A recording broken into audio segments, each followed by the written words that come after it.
October 28th, 2019 to order. Pledge allegiance to the flag of the United States of America and to the republic for which it stands, one nation, under God, indivisible, with liberty and justice for all.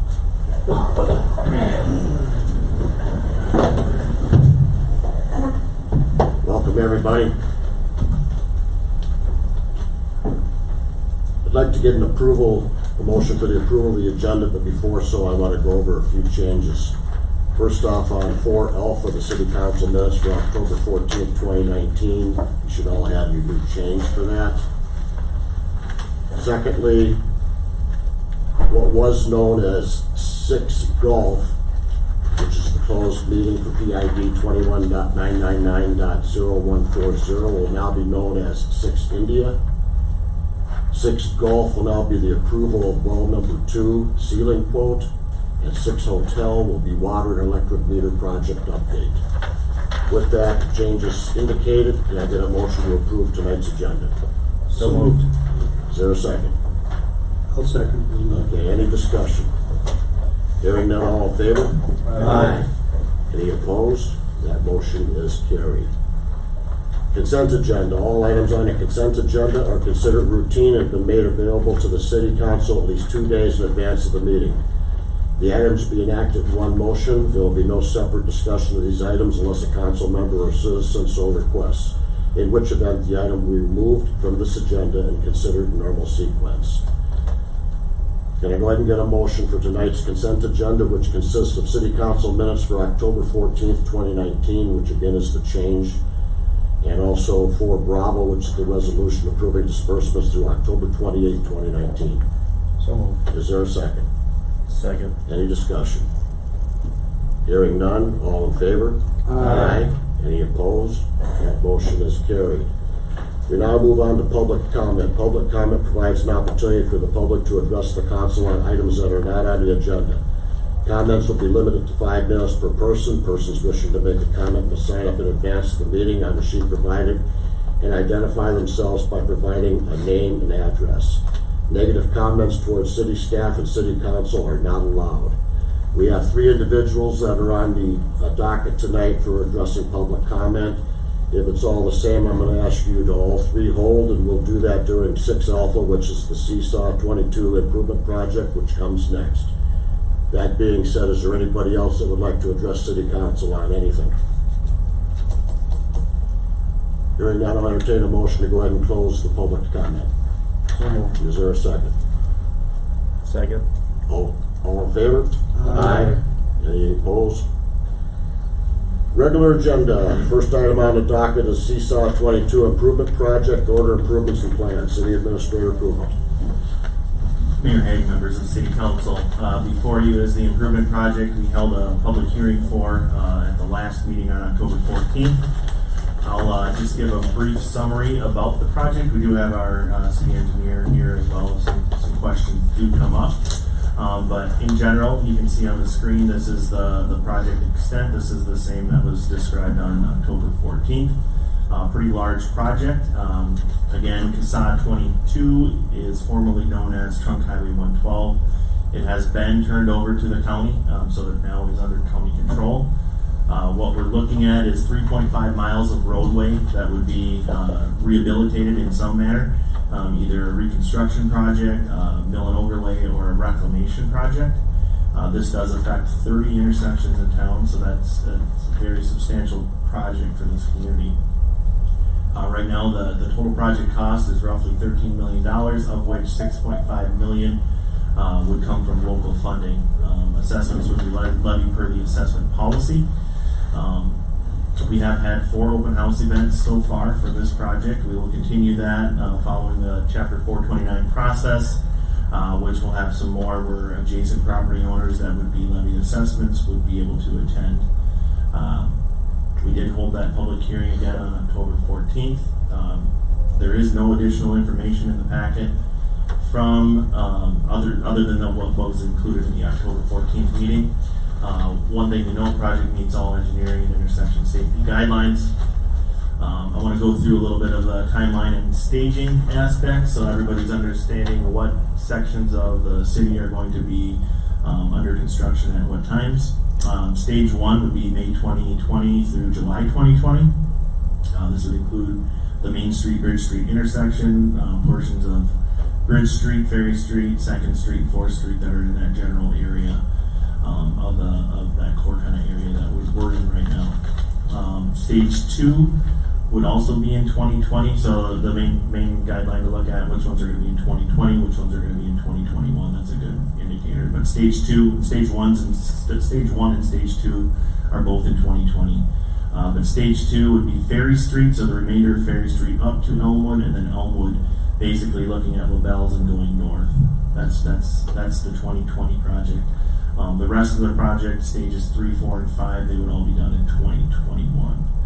You can see those, the rest of Elmwood, Ferry Street, and then also Commerce Street on the north end of town. What we're looking for, the proposed action, there's a resolution in the packet, Resolution R 2019-031, ordering the improvement and preparation of the plans. I don't have anything further to add to the presentation. Again, we do have our city engineer here if there are questions, but with that, I'll turn it over to City Council. City Engineer Bingfang, anything to add? I do not. Anybody from City Council? Okay. Mr. Lyle Olson, if you'd like to come up and address City Council, please. Yes, thank you very much. I'm Lyle Olson. I'm a member of the city for 44 years. Former member of the Planning Commission, former member of the work study group that the consultant that the city hired to rewrite their city planning rules. First time that had been updated since 1965, and I had the privilege of being on the Citizens Work Committee for that. I preface my speech with those kinds of comments to let you know that what kind of person I am and how I feel about this city. I have a couple points I'd like to make. First of all, a point of clarification. Is the city engineer an employee of the city or an employee of Bolton and Mink? Can somebody from the city answer that question, please? Yeah, I can answer that, Mr. Olson. So, Bolton and Mink has a contract with the city of Sueur to provide engineering services. Corey Beanfang is that engineer that provides those services. So, Mr. Beanfang is an employee of Bolton and Mink, but is a consultant of the city. Okay. In tonight's agenda, and what we saw up here, as we have seen many times in the public parts of this project, he's listed as a city engineer, Bolton and Mink. So those people who are not used to working in that kind of environment and know the difference, which is probably 95% of the people in the city, I think they believe that he is a member of Bolton and Mink, a member of the city. So I feel that throughout this whole process, we, the people in the city, have been intentionally misinformed as to what his status and real position is. You just said he's employed by Bolton and Mink and assigned here. Is that not right? Yeah. Let the record show he nodded his head.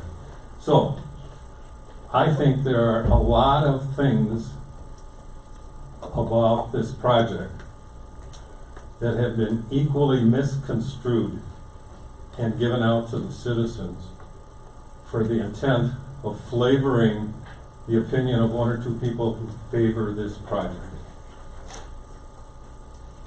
Now, in the past we talked about the traffic study, which was suggested by many of the citizens at one of the past meetings. City put their speed measurement machine out, and as we know, Kenna Sheets got a copy of the very first data, the result of the very first data. In that data, it shows that 65% of the people who were coming northbound into town over the hill on 112, and that's 218 cars out of 331 cars, were speeding. Now, I remember sitting in this room 2 weeks ago and hearing the Bolton and Mink engineer / city engineer say 85 percentile were doing at or under something like 45 or 50 miles an hour. A percentile is not a percentage. 85 percentile means everybody from 1 mile an hour to 50 miles an hour, if 50 miles an hour is the limit of the percentile reading, are in that 85 percentile. But everybody up to 31 miles an hour was doing a legal speed. So Bolton and Mink has given us bogus data, simple mathematical data that people don't understand. And when I asked people about it, they said, well, 85% of folks. The data is meaningless. It's confusion. It's just typical of everything that I have heard, or a lot of things that I have heard throughout this entire project. I do not have a high opinion of Bolton and Mink from my years in this town and having seen what they have done.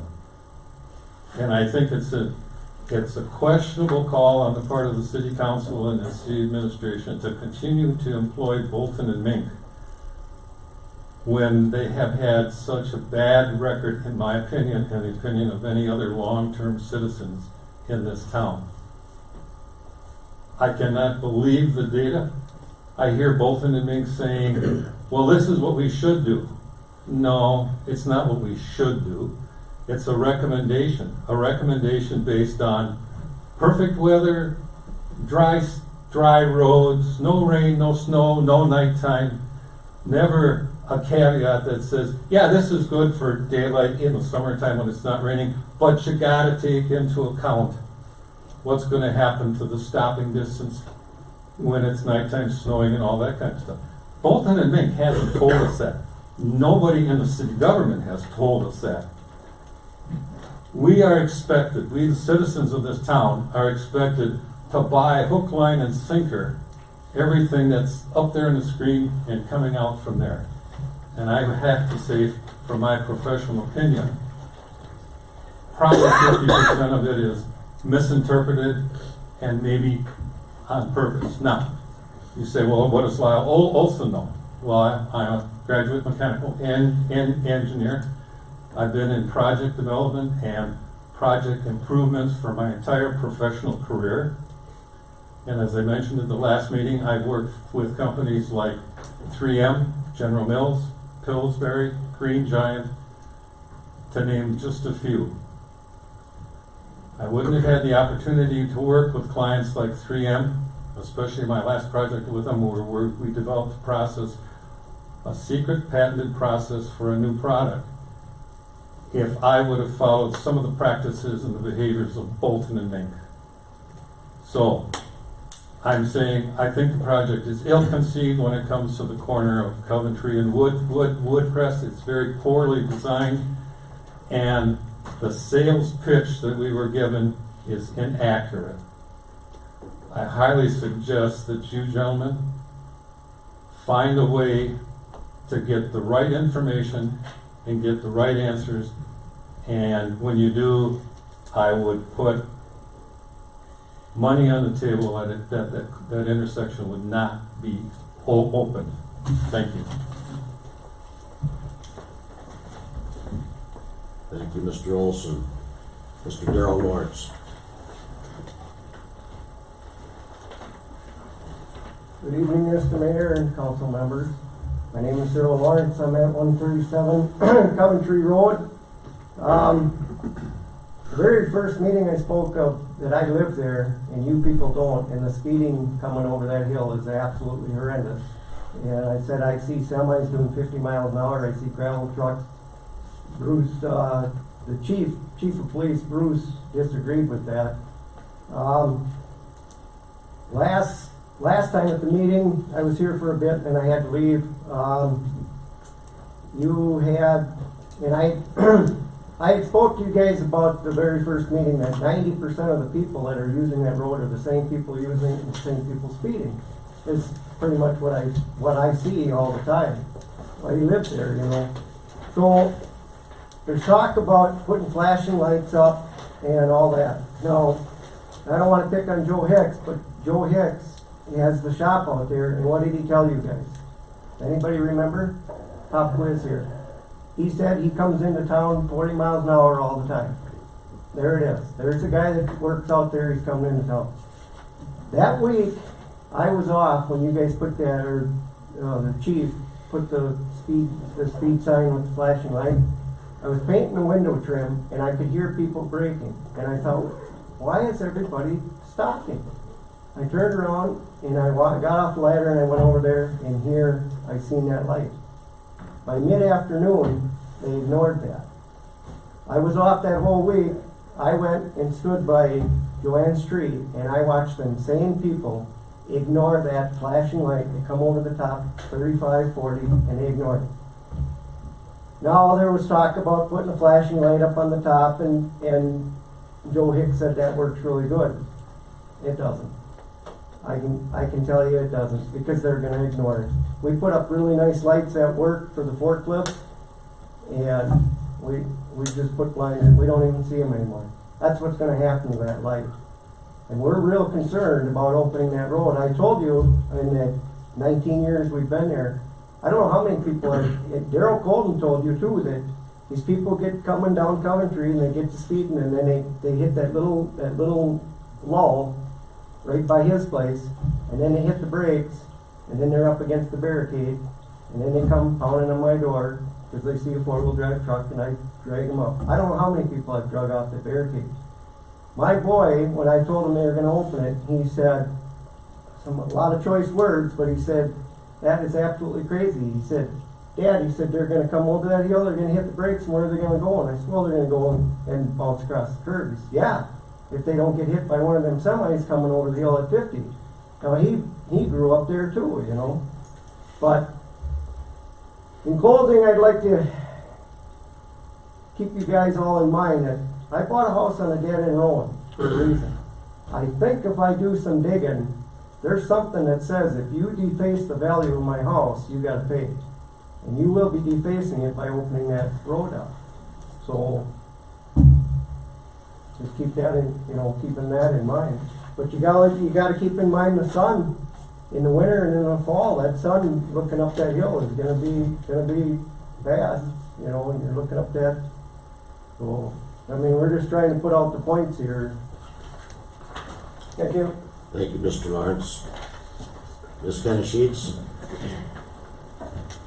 Good evening, Council, Mayor. I have a few things that I would like to address tonight. I hope after the last time I spoke, you guys did have an opportunity to reach out to Scott Thompson yourself and verify the information. I know the newspaper did. Number one, I just want to ask, Bolton and Mink's integrity about this. They've already admitted that 2 out of the 3 speed testing tubes were not accurate, but magically only one was. The one that Bolton and Mink says was working, I personally witnessed that 1 out of the 2 tubes was folded across the highway. So, if you have 3 tubes of blood drawn for testing from your doctor, and 2 out of the 3 tubes break, only one tube suffice, right? We should go with that data. We should have redone that. Bolton and Mink should have redone that test. They had openly admitted 2 out of the 3 testing sites were not accurate. We'll use that data anyways. On Bolton and Mink's website, they have a project questionnaire. They can't even spell the city of Sueur right. And just wondering, Corey Beanfing, our city engineer, told me that many people throughout this town, he told many people throughout this town at the open house number 3 that nobody would face assessment fees. Guess what? Here we are. Here's the assessment fees. So I'm asking you, Council, what else is being completed half? Flashing speed light signs, they will only work for the first time they're installed. Once the community adapts to them, they all saw the speed trailer and they never slowed them down as the days followed. Those speed limit signs, they are not going to work. The line of sight. Well, we've all heard some inconsistencies throughout these meetings and throughout this entire process. We were told that the line of sight will be there on Elmwood Avenue, but is it really going to be? I have asked for the survey of Coventry Road results. All I am told is that the grade is like 5.5. It's safe. It's cool. No worries. I am willing to bet that if I had somebody else come in and survey Coventry Road and Elmwood Avenue or Highway 112, they would have different study results. Why would Bolton and Mink spend the money to perform their own in-house speed study after the project, when the first time it didn't work and they didn't retest? Why wouldn't they just have MnDOT perform their study and provide them reliable results? Council members, tonight is not just about Coventry Road, it's about the entire project as a whole. Do you believe that the homes on the east side of Elmwood Avenue are going to have added value to their home from having an 8-foot sidewalk placed in their front yard? Now remember, you're charging them assessment fees. If their home is currently valued at $200,000 and because of that little 8-foot bike path, their home value decreases, guess what? They aren't paying any assessment fees. Guess who's paying for the decrease in value of their home? I've already retained an attorney. Why is it that on our city utility bills we're charged a stormwater utility fee? According to the news article back in September of 2017, the city of Sueur, or the Sueur City Council, is considering creating a stormwater utility fund to pay for the upcoming stormwater projects and system maintenances. How many times do we need to pay for new meters in our homes? And how many times do we need to pay for stormwater projects? I talked to one business downtown, and on his utility bill, $20 stormwater utility, $20 stormwater utility, $20 storm utility, $12.80 stormwater utility, and $6 stormwater utility. That's $78.80. 1 month, one property. Why is it broke down like that? What is that stormwater utility fund providing for us, Jasper? Where is the $6.5 million coming from that the city is responsible for? That's what I was told at the open house, that the city is responsible for $6.5 million. Have you council members saw the breakdown of what the city is actually paying for out of that $6.5 million? Where is our stormwater utility fees going? That's just a question that I think all of you need to address, and I would like answers. In closing, I feel that Bolton and Mink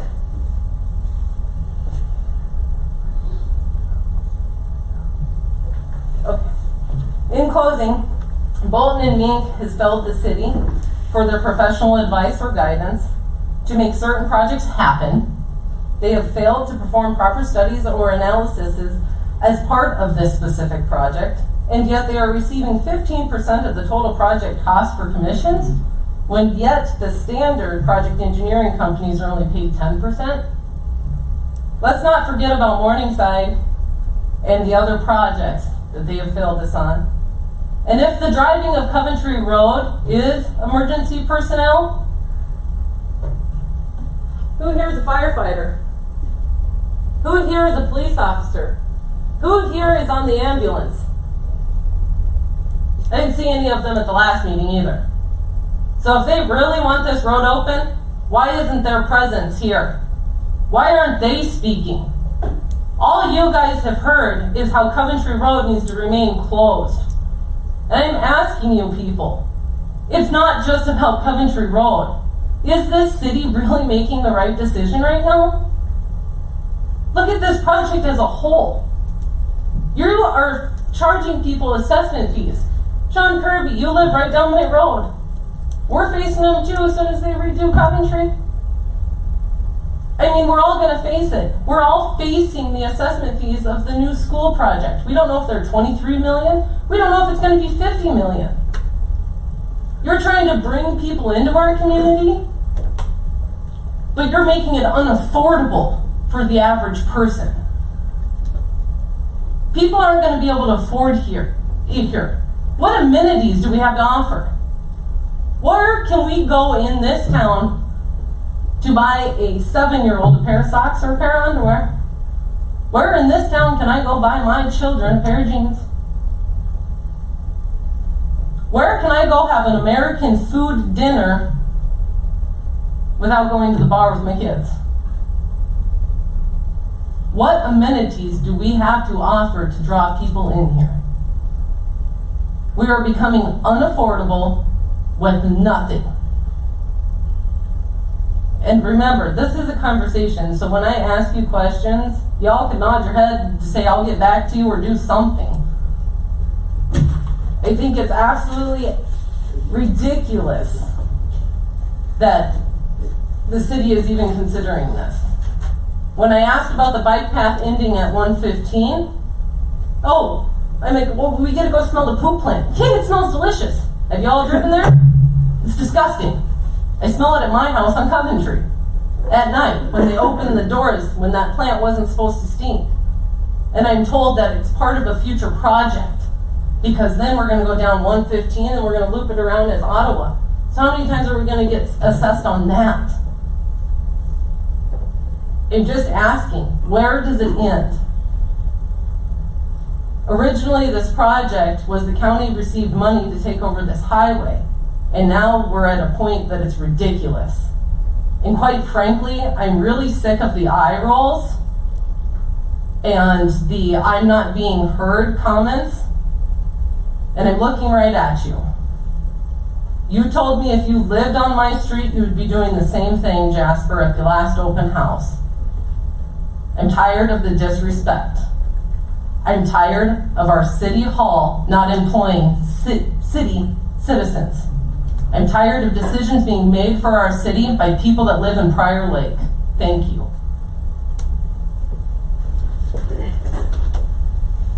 Anybody else have anything? Members of City Council, anything? Oh, I know.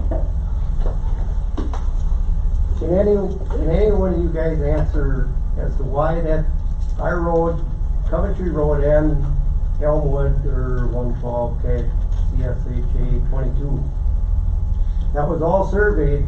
Why one day when I came home, there was another Bolton and Mint guy there surveying the same stuff? And I walked up to him and I said, "What are you doing?" Well, he said, "I was in town and I was told to resurvey this." And he was over by Colton. And then he said, "Well, I was over at your house already." And I said, "Well, you know, they want to open that road." And he said, "Well, they can't open that road, there ain't enough grade." And I said, "Well, they're going to add some grade." And he said, "Yeah, I seen the plans and that ain't enough." So here you got somebody from Bolton Mink telling me that ain't enough. And now we got Mr. Beanfang saying it is. It's going to be good enough. But in closing, I guess in the last meeting I didn't get to be here for it all, but I watched it back on video. There was some talk of opening or hooking up our road on Coventry, but then leaving it closed. And if that's what you're gonna do, I would suggest you do it for at least a year, because I know what you guys are gonna wanna do. You're gonna wanna hook it up and open it up because it's gonna work right away with them flashing lights. But as Kenneth said, after a year, those lights don't work. You just get oblivious to them. Even these pedestrian lights they got up on 4th Street, you know, people just don't see them. And that's what I got. Thank you. Anybody else? Members of council, anything?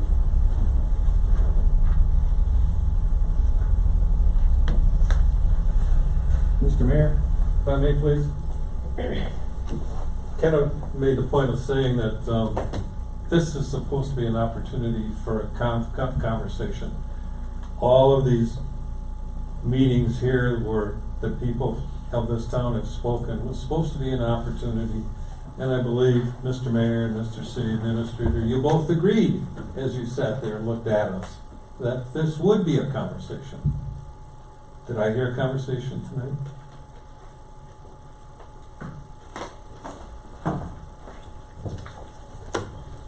Oh, and P.S. MnDOT, if there's any deviation in that 1.9 feet, we're gonna have major problems.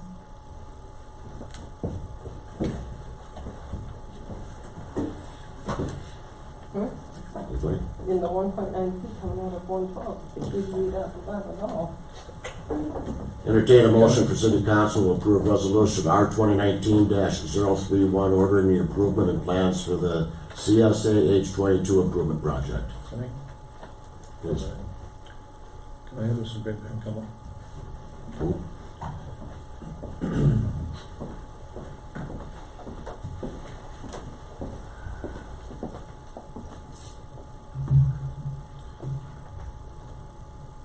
Who approves the final plans when you make the designs? Does that have to be submitted to MnDOT? For this project, it will, yeah. It will. Okay, so when these plans are submitted, they can look through these plans and say, this doesn't work, or this does work. That's not done beforehand. That is done during the plan review and approval process, correct? Okay, but you're not at the plan review and approval process yet. We have not submitted them to MnDOT yet, no.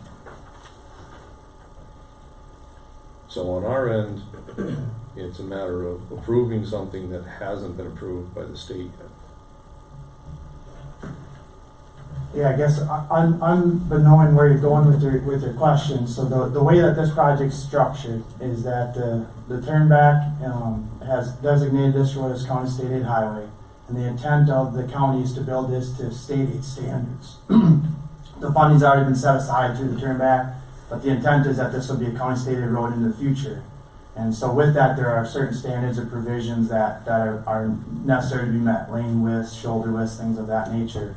So the intent is that this project will be submitted to ensure that that is meeting and satisfactory for county state aid standards. Additionally, we are impacting Trunk Highway 83. That is still under MnDOT jurisdiction and will be, so that they'll have a review process to approve that as well. So, but as far as MnDOT getting into the design and most specifically looking at things like site triangles and things like that, they most certainly might here now with all of the discussion look at Coventry, but generally they default to the road authority to be constructing roads that meet standard and are within realm of engineering approval and requirements. So ultimately the county engineer will sign off on this as well to ensure that it's satisfactory for his standards as well. So certainly as a consultant preparing plans of this nature, we're not intending to submit something that we don't believe meets standards. Obviously we're reviewing those things to ensure that is being met initially, not necessarily to expect MnDOT to catch it or to submit something that we don't believe is going to meet. Follow-up question to Councilmember Favalis. If we were to approve or disapprove this resolution, walk us through what the timeline would be with MnDOT. When would we know from MnDOT what their decision is? In regards to the project, or Mr. Mayor? In regards to the project, yes. So ultimately, the decision points for the schedule and for the project process lies with the county. They are the road authority here, and they are the holders of the project. MnDOT will be a necessary requirement to ensure again that it's meeting state aid standards, and ultimately that the conveyance of money and things is justified. But true schedule stands with the county, and with that process of letting and moving forward with the construction of the project. So as far as submittals to MnDOT, we are intending to submit the 90% plan as a courtesy submittal. It's a pretty sizable project, so it gives them a little time to absorb and review that prior to the final.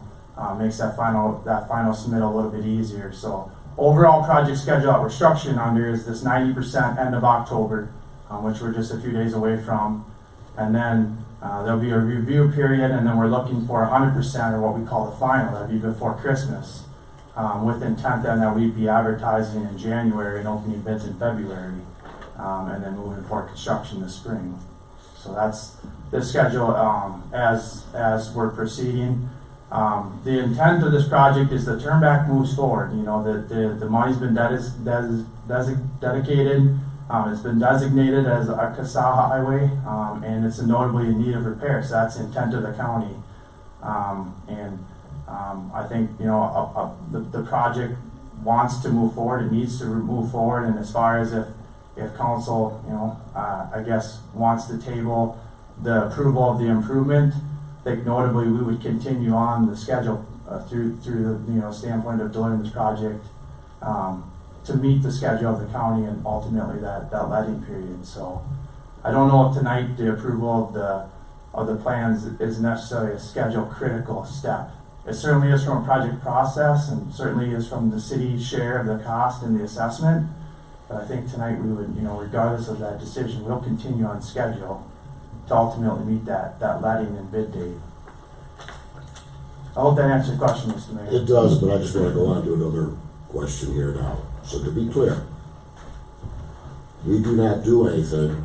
We're looking at County State Aid Highway 22, known as Trunk Highway 112 Turnback, consisting of Elmwood Avenue from County Road 115, otherwise known as 356th Street to Ferry Street, Ferry Street from Elmwood Avenue to South 4th Street, South 4th Street from Ferry Street to Bridge Street, Bridge Street from South 4th Street to North Main, Commerce Highway 26, or better known as Ferry Street, from Elmwood Avenue to County State Aid Highway 35, better known as Kingsway Drive, and County State Aid Highway 36, Ferry Street, from South 4th Street to South 2nd Street, and County State Aid Highway 36, South 2nd Street, from Ferry Street to Bridge Street, would not happen.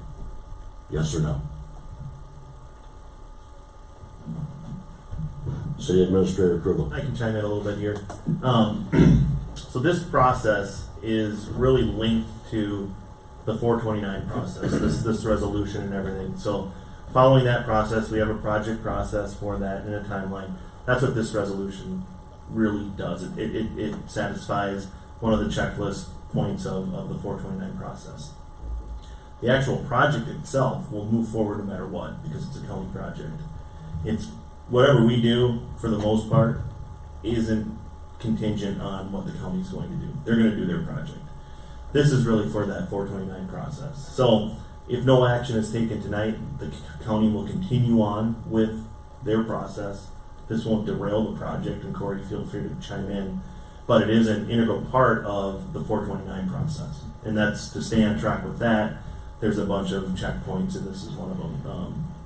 Basically the second resolution that we asked that's evaluated. So you can look at it as a sense of you're ordering the improvement and ordering the plans, and those plans would include everything that's on the project, including Coventry.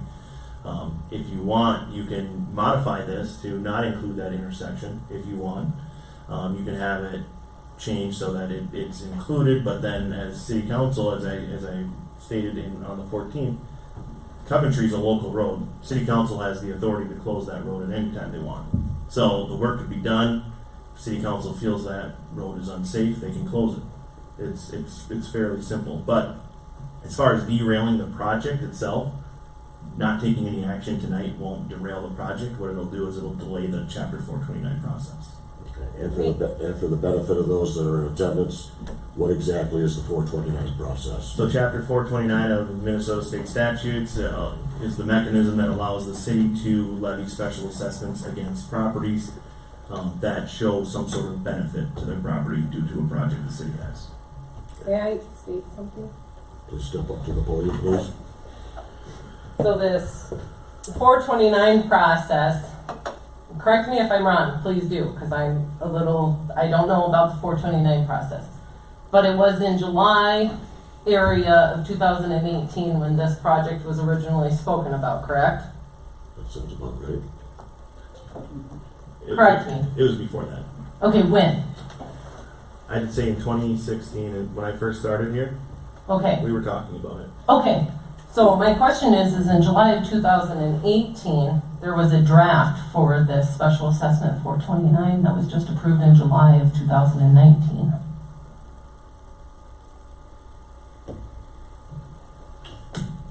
Are you talking about the special assessment policy? Yes. Yes, that's true, that was adopted.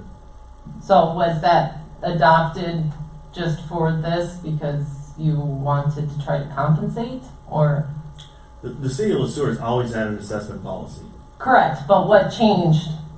So what changed is the previous assessment policy, which I believe dates back to 2001, if it's all right, I'll explain this a little bit, was based on the frontage, the amount of footage that you have on your property. Mm-hmm. What we've changed it is to be, to look at the actual benefit and to do a benefit appraisal for each property. And that benefit appraisal is what city council will evaluate on the assessment roll.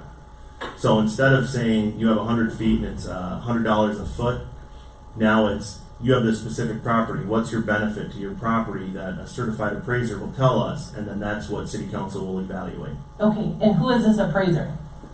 So the one that we have right now is from Brumman Associates. Okay. And I guess the comment was made about city council being able to choose to close at a later time Coventry Road if it's not safe. Right? Is that what you just said? For sure, yeah. City council But has why- the authority to close any road they want. Absolutely. But why do we need to have a casualty before they decided it's not safe? But that's what you have insurance for, right? That's what I was told the first time I ever spoke to him. He's I had been a- waiting to talk for a little bit here.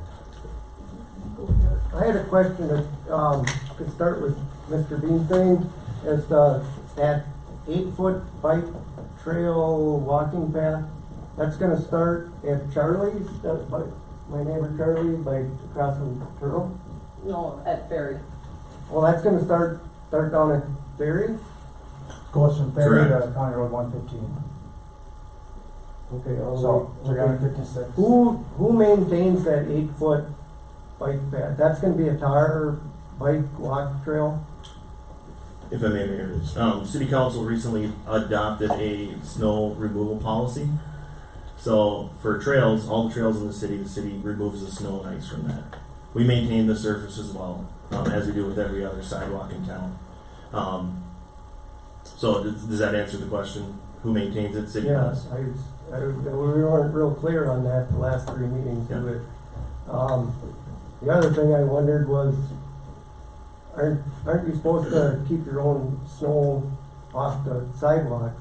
And why is half this town doesn't shovel their sidewalks and the city does nothing about it? You got kids walking through to school and they don't shovel any of their sidewalks.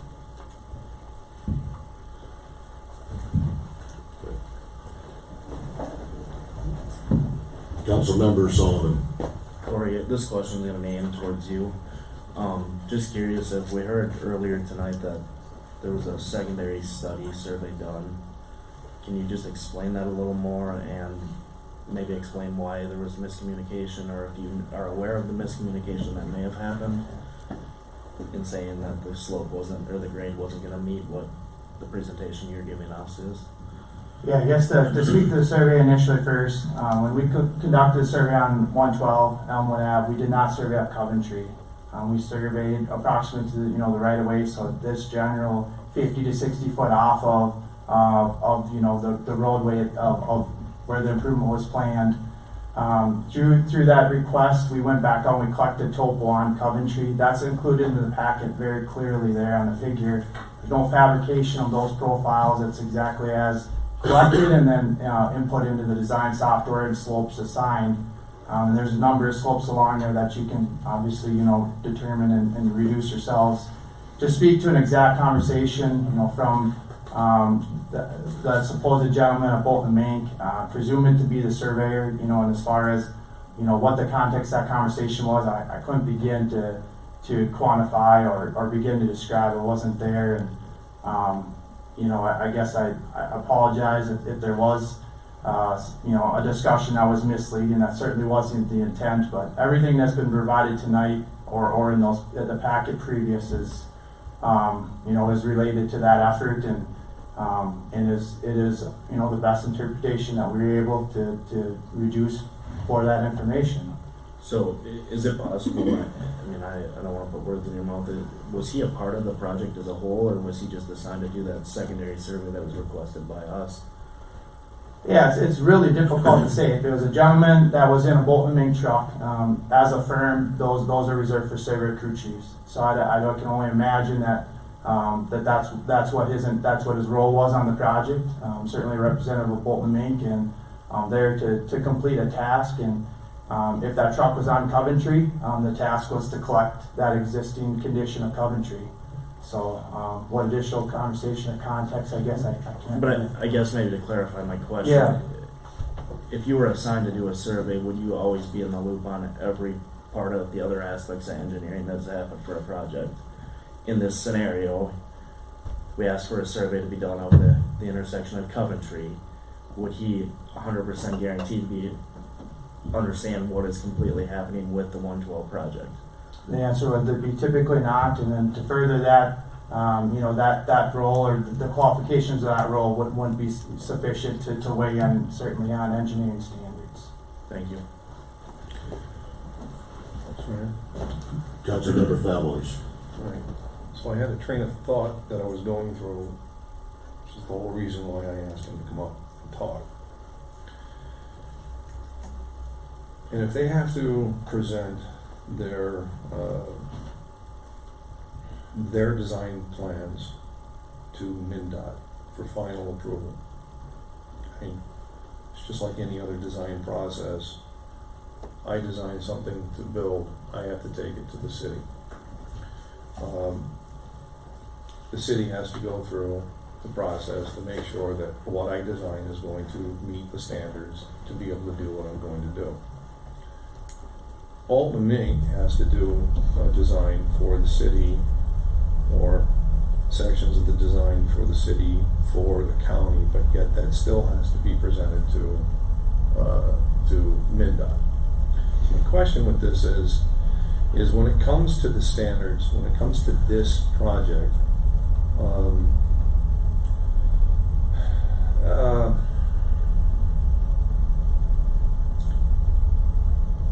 can the opening of Coventry be based on final approval specifically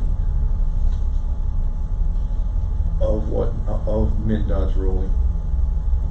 So, in other words, what I'm asking is that when this is presented to MnDOT, I want that specifically for them, for something for them to be looking at and have a ruling on. And in other words, this doesn't happen, it can't happen if they say that doesn't work.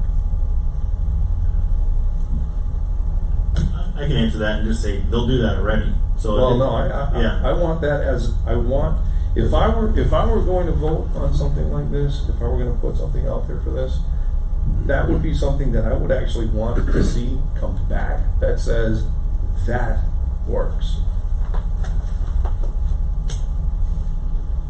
So with the condition that MnDOT / county approves. Yeah, that design, the design, all aspects of the design to ensure that would be a safe intersection. Are we talking, excuse me, Mr. Mayor, are we talking only Coventry Road or the whole project? The way you said it originally, it sounded like the whole project. No, I'm talking about, the whole project, the project as a whole doesn't seem to be what this issue is. Okay, there are those that are gonna say this, that, or the other when it comes to the entire project, but at the end of the day, there are design standards. They still have to meet those standards. The vast majority of this is not going to be an issue when it comes to that. With the way this is, for me to even consider it, I would want that specifically looked at to make it so that you could open Coventry, but it would have to be approved by MnDOT. That could certainly be something that could be brought up as far as the motion. City administrator approval. Yeah, let me just kind of gather thoughts about this. So MnDOT reviews the plan, we submit the plan to MnDOT for review. Before that happens, the county signs off on them, they do their own review. Essentially, the MnDOT checks the county's work, checks our work, checks the county's work, make sure that it's all good. That could be included in the motion for this resolution. And just to be clear, this resolution is just for the 429 process, but as a project in general, we always have the ability to do what we want with Coventry. But as far as this resolution and keeping the project process rolling forward, if you wanted to add a clause on there, and now therefore be it resolved that pending approval from MnDOT on all aspects of the project, including an evaluation of Coventry and Elmwood, something like that. That could be included in the resolution. And just so everybody understands, they look at the project as a whole anyway. And as Corey said, they generally default to the county engineer because they're looking at it as well, and they're supposed to abide by the AASHTO standards as well. So in some cases it goes without saying, but if it is more comfortable, you could add that. That'd be something very simple to add. This is something that I would want to have added to it, because it's obviously a decision about a concern from the citizens. We all understand that there's a speeding issue in town, and it is, I said it before, I'm going to say it again, it is a social issue. This has become too easy for people to go too fast on our streets. They're ignoring crosswalks. They're going around buses. And they're not pulling off to the side for emergency vehicles. I know that this is a problem throughout all kinds of towns. However,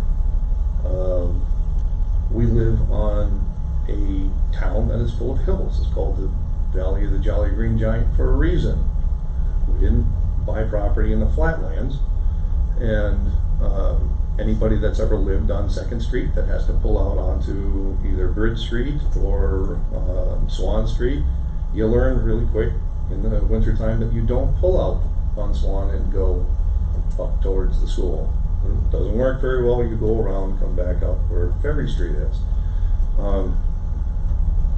We can all, we adapt, we move forward, and so on. I don't want to kill a project or nix a project, but I'll tell you that in this case, I would want a contingency on that going with approval from MnDOT specifically for that opening. Mr. Mayor, excuse me. Councilmember Krogman. Yeah, I'll be done. I have two other points I want to talk about in the resolution. Okay. Before someone makes a motion, I think we need to put these things out on the table. If Mr. Sullivan has a comment. I just want to piggyback and ask Councilmember Fablies to clarify his point. I think you're specifically asking to call out that intersection and make sure it's looked at by MnDOT and the county to verify, give a second and third set of eyes on this to verify what our engineers are telling us. That's correct. If the project, I believe the project is a good project for the town. I believe that I am not comfortable with just saying open Coventry without having MnDOT say we approve. Thank you. Mr. Olson, I think you're next. Thank you. I hate to keep bringing it up, but in 50 years of this kind of work, much of it with consulting and engineering firms in the last 15 years of my career working for consulting and engineering companies. Nothing is black and white. Nothing is absolutely always, absolutely never. The standards that we hear quoted are misinterpreted by the citizens and the ordinary folks as being God-given rules, and they're not.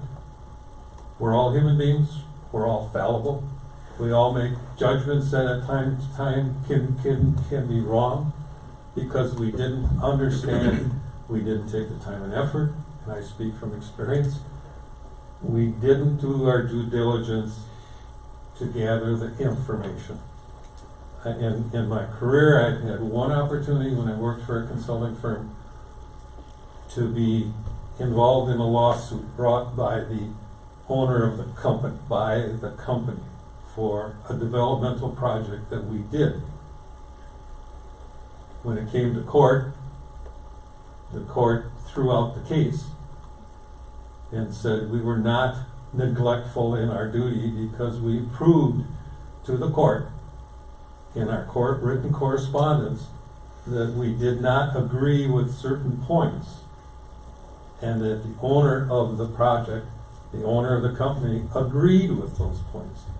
And it was those specific points that made the project fail and made the owner lose $13 million. So, I don't mean to brag, I don't mean to stress it, but I've lived an interesting life.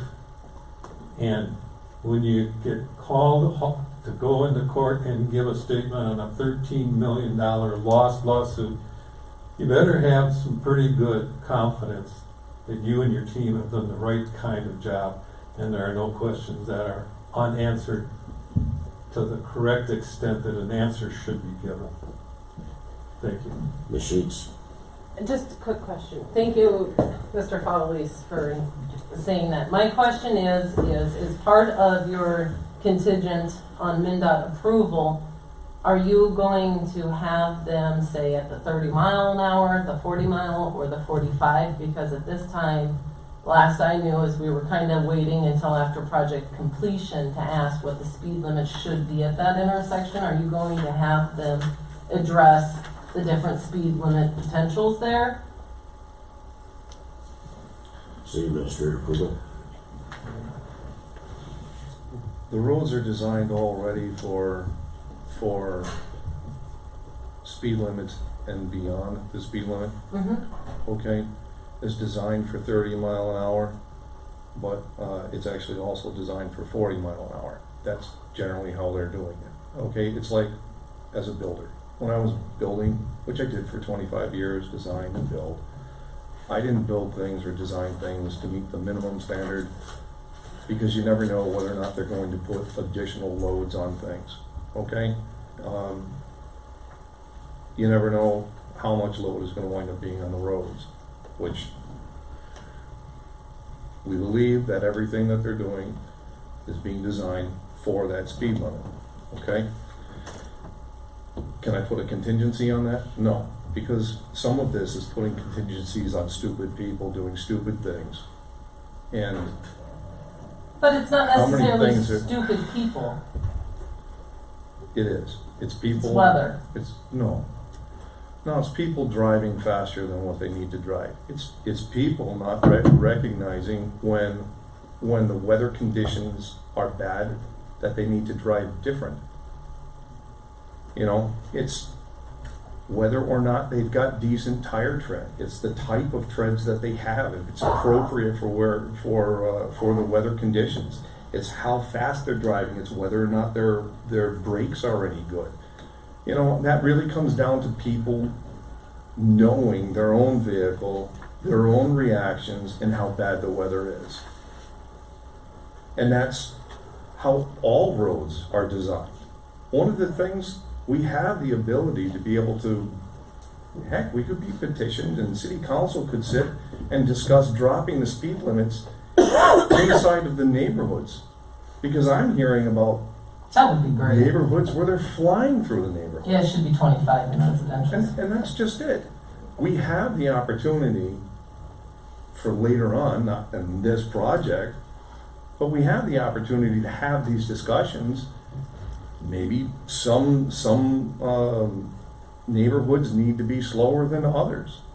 You know, I don't think that there's anybody sitting here that doesn't agree that speed is definitely an issue, and we need to really look at it, right?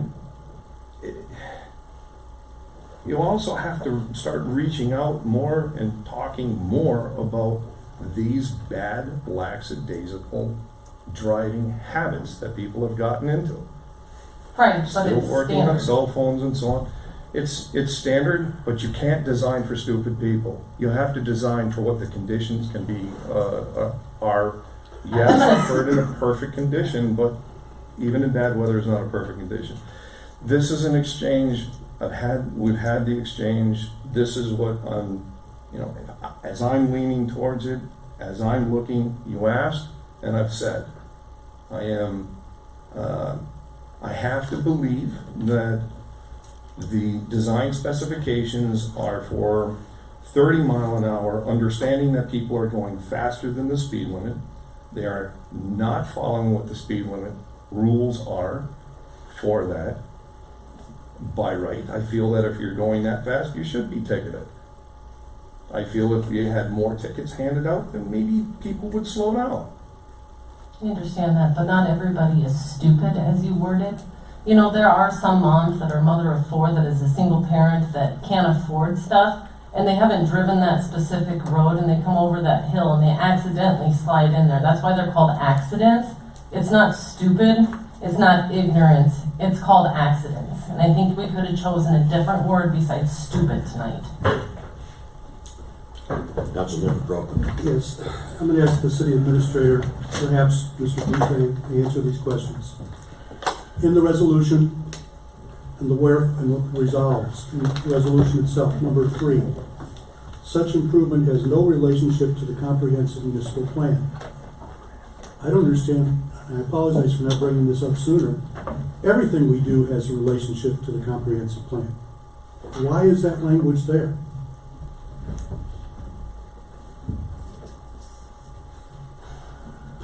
I'll defer to the engineer. This is something that, There might be a technical reason, but I don't know what it is.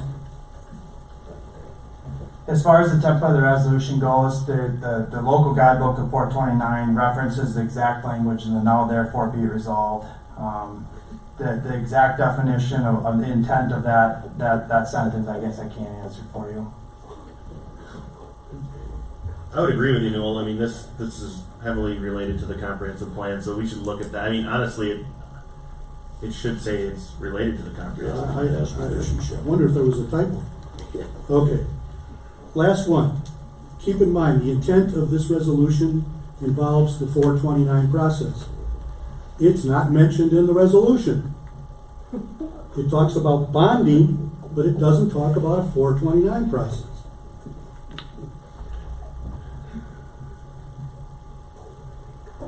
And I realize we're dealing at 2 levels. One is build a road, and the other is all the things that involve the 429, the infrastructure. If I may, we can add that in. Again, I'll reiterate what Mr. Beanfang has said. This is the League of Cities template for the 429 process. We can modify it. It's just important that there's some key components in there. So if we want to add it, that it's related to the Chapter 429 process, we sure can. It's to reimburse the costs from the proceeds of tax exempt bonds and a 429 process. It's that simple. And a 429 process. Mr. Mayor, we've had these 2 issues. There might be others. I don't want to speak for other council members. We've had ample time, generous time given to the public. Councilmember Favalis has made a suggestion. Before we proceed further, I would request that we take a recess, put these words down on paper, and then come back, so we're not flailing around. I think we've had an extensive discussion. We've actually, I think, made very good points that need to be written now into a motion of some kind. Then the council can make a decision. I'll accept the motion to go ahead and take a 5-minute recess. So moved. Is there a second? Second. All in favor? Aye. Let's go ahead and Mr. Favalis.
Motion to go ahead and resume.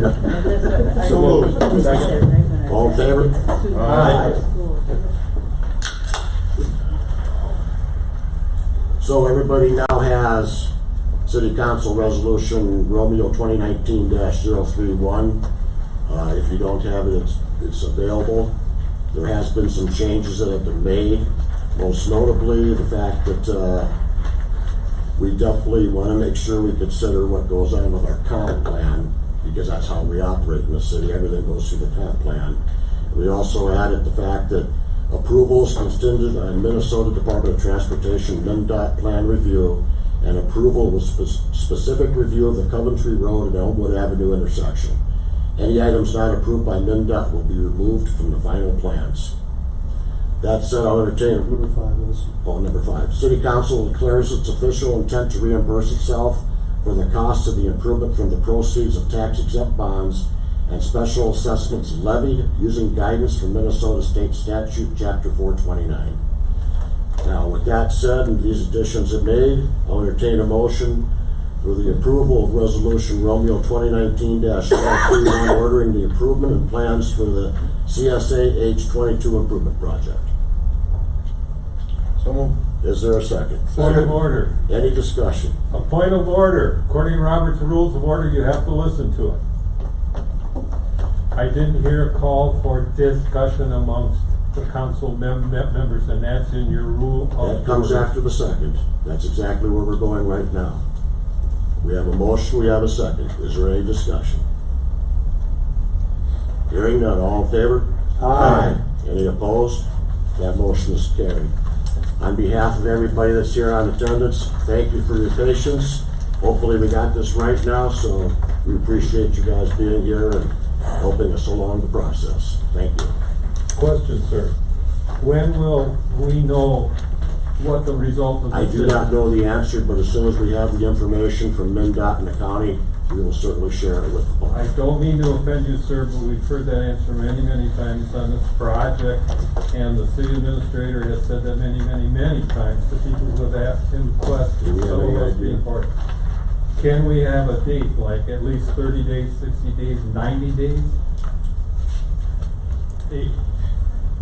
City Engineer Beanfang indicated that 90% plans would be submitted to MnDOT here shortly, with review back, I think he said before Christmas. So I didn't hear anything that alludes to that in the motion. As far as I heard, the motion had no date upon which an answer would be expected back to the council or to the city. if I may, I don't think we have the authority to give MnDOT a date to review it by. We'll submit them and they'll review them when they have time. I didn't ask for a date of MnDOT, I asked for a date that the city would report back on what has happened.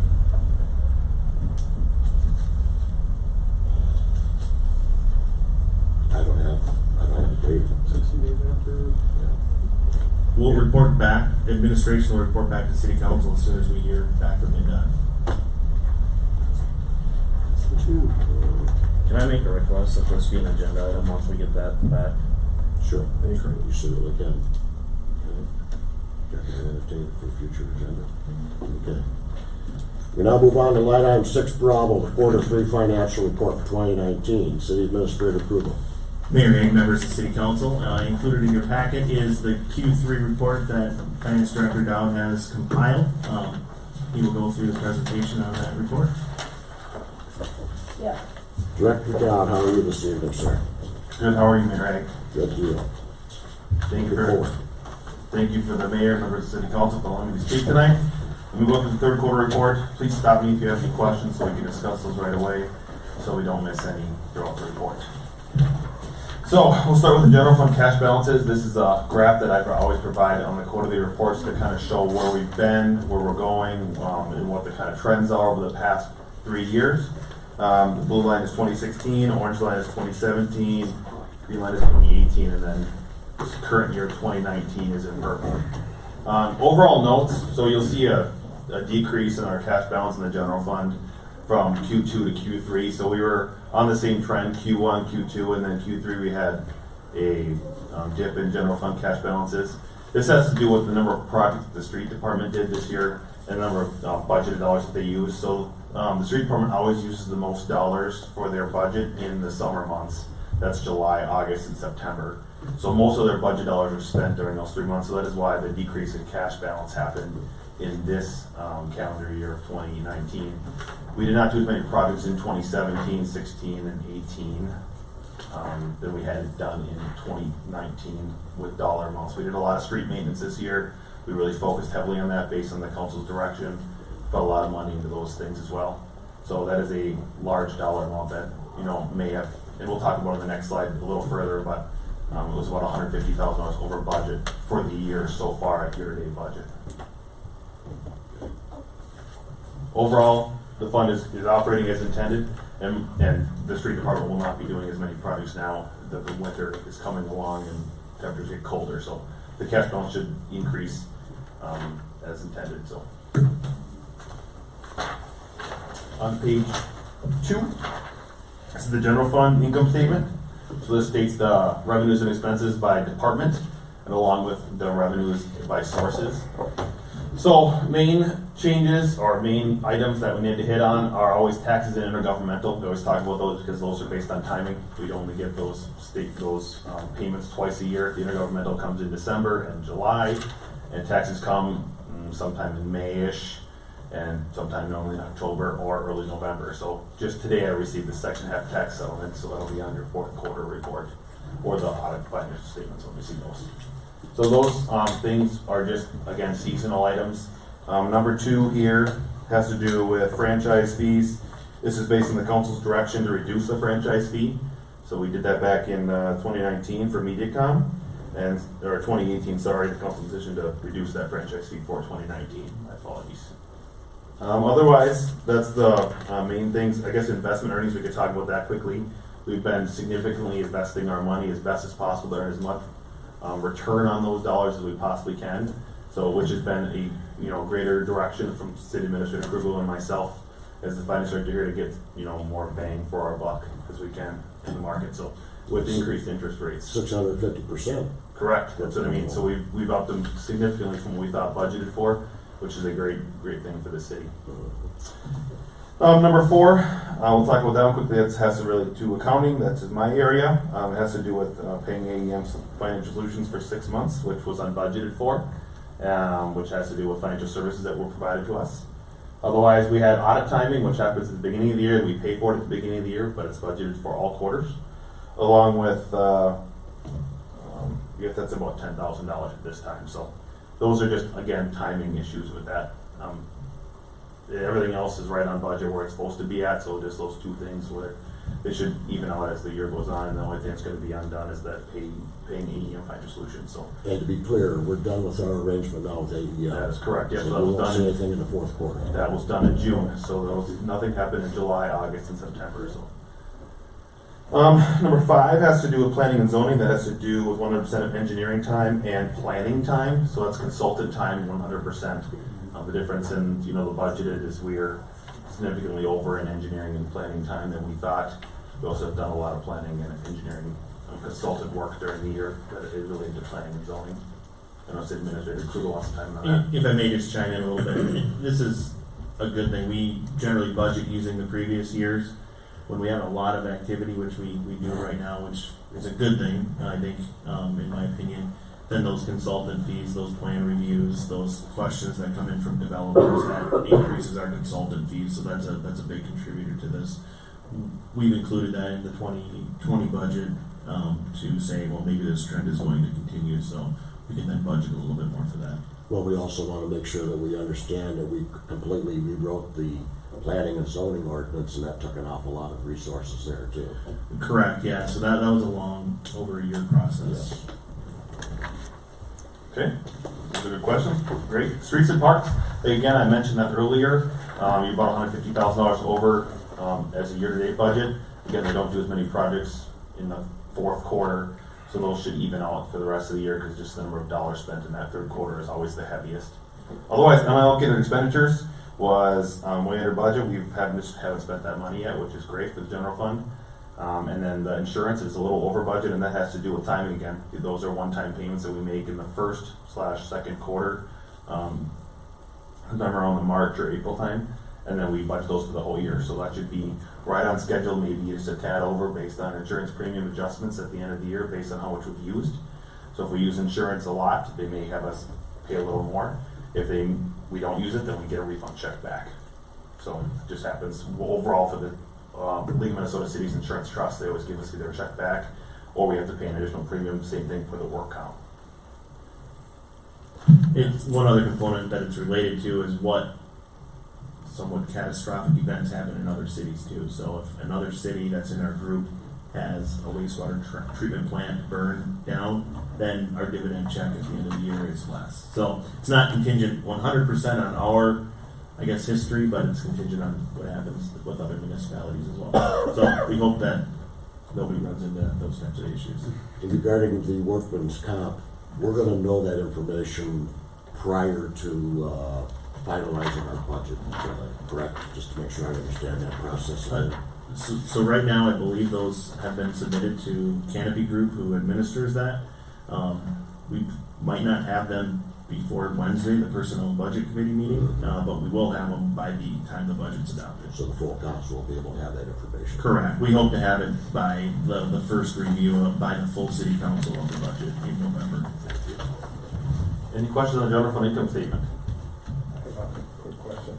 Yes. Councilmember Kirby. Is there, where would, like, any FEMA type money coming in, is that showing up on here anywhere? Yes, so that would be expenditure out of the unallocated expenditures line item there. So any money which would be related to the FEMA 2019 flood, that would be expenditure out of the unallocated expenditures line item there, or that department. And then as we saw that money come in, it would be offset in other revenues. We have not seen anything that I'm aware of yet. Correct. Yeah, I think that was the question. We haven't seen any money from FEMA yet for the 2019 floods. We have been contacted by their project manager. They're collecting information. You know, we hope that within a year we can get reimbursed. But we are using that unallocated expenditures fund, which is, as you can see, we haven't tapped into that much this year at all, except for those FEMA expenditures, or those flood expenditures. Any other questions on the general fund? Okay, hearing none, we'll move on. Page 3. This overall just touches base on cash balances. I don't know if you want to get into the specific ones or at all, but I'll just touch on the big ones. Basically, the general fund, we've already touched base on that and why that one decreased from where it was last year and where we are now as of today. The big other ones are number 2, which is the transit fund. It's not really a big change, but it is a change in how we handled transit fund, or MRVT. Previously, from 2018, we were the fiscal agent for MRVT. In 2019, we moved that over to St. Peter. I made the final payment back in June. That was approved by the council. And then, so now everything is handled through St. Peter. So that transit fund basically is just going to be cleaned up next year after the final audit for 2019. And then we should be done with the transit fund, and that will no longer be on our books at all, which is a good thing for us not to have that money hanging out there.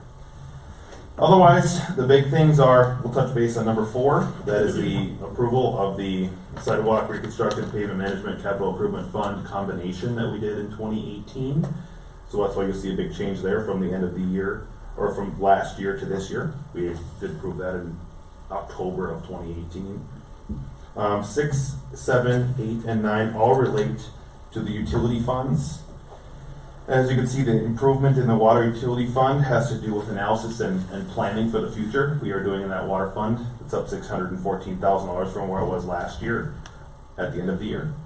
We are planning for future improvements. There's a few major improvements that we have to do, water towers, other mains, and other stuff like that. There's going to be $1 million plus per year. So we are trying not to bond for those things and just pay cash for those. That is the plan of the city, and that has been the plan of the city for the past year or 2. Number 7 is electric utility fund. That's up $341,000. That is due to the fact that we didn't buy a boring machine this year. We bought one in 2018, which was a significant $220,000. So those significant expenditures that we paid cash for last year that we did not pay for this year. 8 is related to the Stormwater Fund. That's an increase and will continue to increase as long as we are still using the Stormwater Utility Fund to plan to pay for that CASA 22 or Trunk Highway 112 project, and as we can use that money to fund those stormwater improvements along that corridor. City Administrator Cruz? I know the question came up about the stormwater fund and what we use that money for. Right now, we don't have any projects per se. We've done a couple projects that were kind of emergency situations, around $20,000 with that money, but the intent is to have money to address the stormwater needs for the CASA 22 project. So what that'll be used for is to make future bond payments for that. Now, we hope to grow that fund as much as we can because the stormwater infrastructure network in the city has been heavily neglected over the years. Basically, it was installed and never really maintained. So as we dig into things more, we're finding we have collapsed stormwater mains, we have manholes that need to be repaired and things like that. So this is something that there's a definite need for. Previously, this type of thing was always funded through the general fund. So right now, and also we purchased some land, or we have a purchase agreement for some land on Kingsway too. So for a future stormwater pond. So those types of things come up. We're working through utility billing. That revenue, you should see that jumping more and more every year because we're actually capturing more of it than we should be. Working through some of our utility billing issues. So it does go towards stormwater, community-wide stormwater projects. We don't have a specific real project list right now, but the CASA 22 project was one of the major things that drove us to adopt a stormwater utility, so we would have a dedicated fund to pay for those improvements. But just to be clear, what we have in the stormwater fund will not necessarily pay for everything that's needed for the CASA 22 project. Correct, not even close, but what it will do, and we hope it'll do, is be able to generate enough annual income to make that bond payment for the stormwater portion of the project. So over 15 years, it'll be able to pay for the project. Plus, we hope do additional projects around the town. So I'm just going to add one point to that. The general fund is funded 100% by either local government aid, which is our major source of revenue, and or taxes. So if we did not have a stormwater fund, you would see a significant increase in taxes in order to pay for the CASA 22 project. So that was the whole goal of putting together a stormwater fund, or even for creating the fund, was to offset some of those increase in taxes we would have seen with the CASA 22 project. So that was the intent, and that was the direction, and that is what the city is moving forward with. Last number, numbers 9 and 10, I guess I could touch base on 10 as well, but 9 has to do with the joint PUC. This has to do with the transfer memo that was approved, will be approved after this meeting, with the resolution that should have been approved last meeting on October 14th. But that is just cleaning up that fund to get it back to, again, the zero balance like it was designed for. It was mentioned at the October 14th, 2019 council meeting. It was approved as the memo, but resolution was never approved, so that'll be approved after this. And then the last one, community center fund, we'll touch base this in a couple pages here. We do go in depth about the community center fund. Skipping page 4. Page 4 just has explanations on it. 5 and 6 have to do with total cash balances and where we have our investments. If you want to touch base on those, it's not up on the screen. I apologize, I should have put it on the screen. But basically, in total, we have about $4.8 million worth of cash and investments within the city. That does include EDA as well. It's not just city discretion dollars. So 4.8 million. I want to make that as a note because when I started here as a consultant in 2016, we had about $2.4 million of cash and investments. So the city has heavily put a lot of focus onto investing in our future, which is a huge thing. Yes. And that was $2.4 million with DEA having over $1 million. Correct. You got it. That's a great point. I think if you look at just the general fund cash balance in I think it was 13 or 14, it was like $400,000 in the audit. So we've made great strides, I think, as far as being more conscious about how we're handling our money and our finances. So it's a good thing. Okay, touch base on the next page, which is page 7, which is up on the screen here, water fund. I'm not going to touch base much on this as I just explained, but basically in total, the only real change has salary benefits and capital outlay from where it was last year. Salary and benefits are down about $13,000, and that has to do with where people are working at. We have water and wastewater employees. along with being also part of MRF as well. So it depends on whether time is being used at, or if that time is being used at, that's where it goes to in the financials. So less time spent in the water department. And then number 2 is the capital outlay. We have not done as many projects as we anticipated. Also, we are planning for the future in that capital outlay item. So the plan was never to spend all those dollars. It was to save some of those dollars for future projects, which we have looming. Like I said, there's a couple $1 million projects looming in the future. I was gonna say, I bet that changes in fiscal year 2020. It does greatly. So as you can see on the graph here, which I put together, it does show the revenues on the green line over where the expenditures are for the past few years. We are at or above where we have been in the past, which is significantly improvement of that fund. It's one of our healthiest funds we have, but again, that will change in 2020 and 2021 with some of the projects that are coming. So, Mayor, may I ask a question? Please. Zach, as you look at these graphs. Yes. You've got 4 years on the spread. Mm-hmm. The last year, is that year to date? That is year to date. And it's being compared to the others being the full year, to be clear? That is correct. Just want to make sure we're clear. Thank you. Yep, you are correct. I will make that adjustment on the graph so it says year to date 2019, just so that in the future we will not have any confusion. Administrator. It's not projected, it's the actual. That is the actual, current year to date, yep. Correct, and as you can see, revenues and things like that, their expenditures fluctuate year to year. The big thing I look at is the line, the gap between the top of the bar graph and the line shows that we're making enough money to cover all of our depreciation, bond principal, and all the expenditures we have. So that's really, I use that as a gauge, so it's just that's it. Another question on the water fund.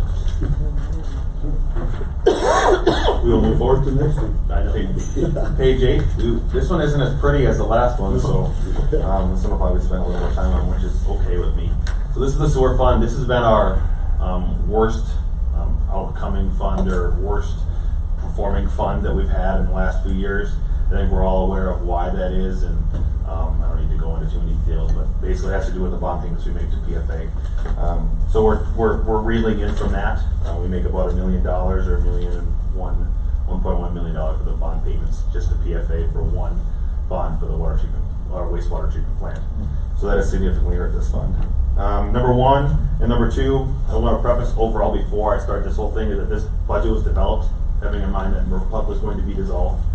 That did not happen in 2019 or in 2018, and that makes our revenues and our expenditures high on both sides.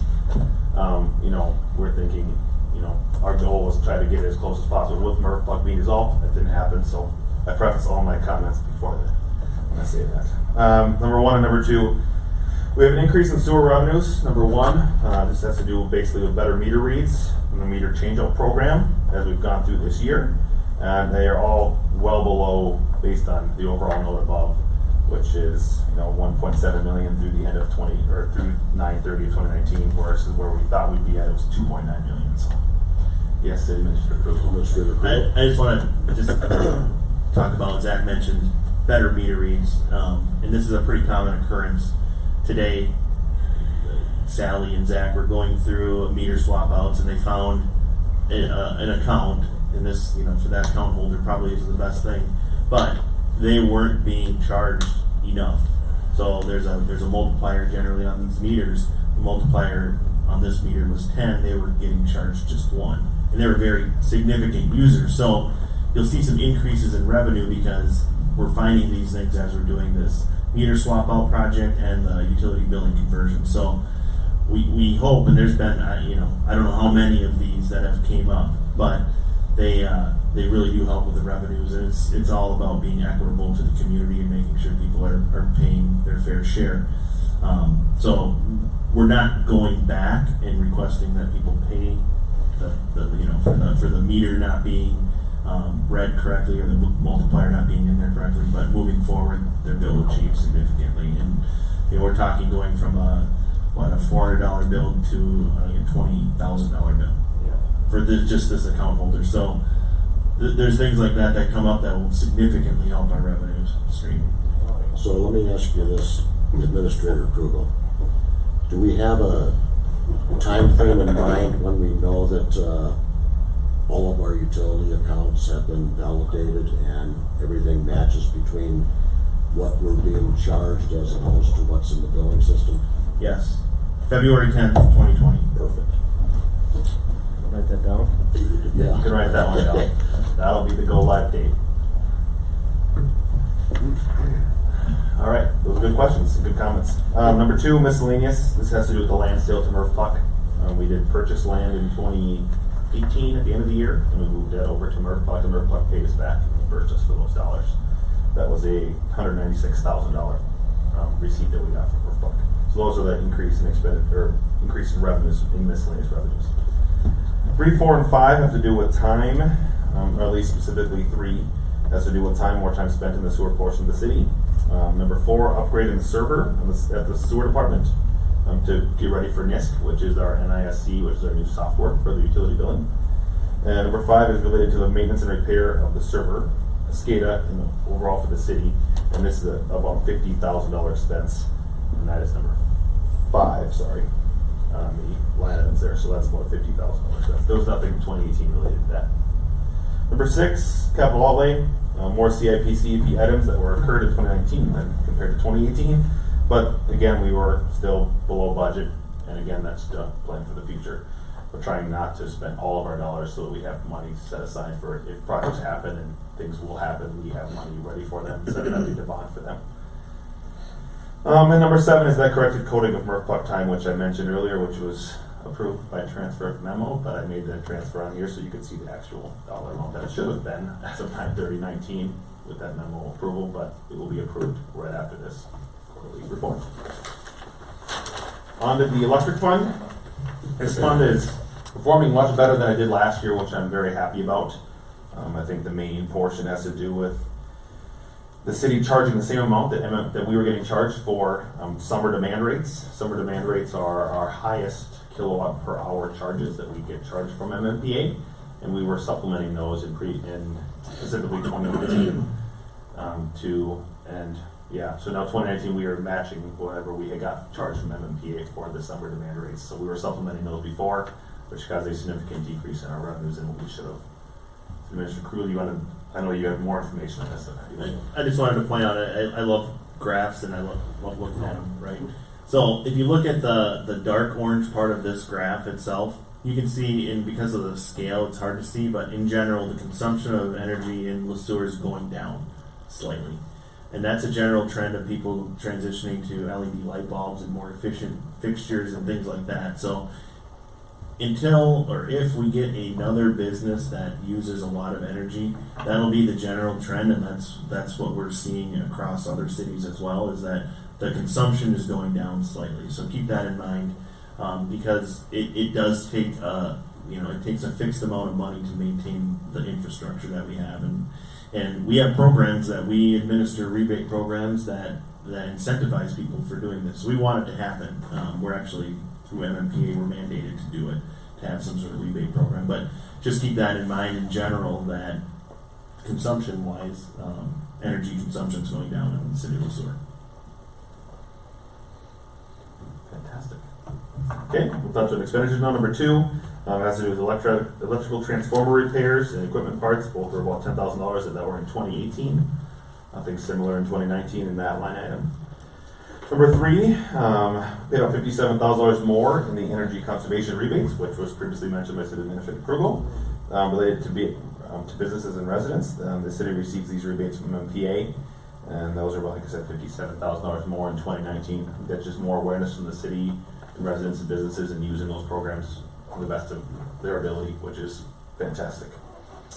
Number 4, purchase power. We are less power purchased in 2019, which was previously mentioned by City Administrator Krugel again, that we did in 2018.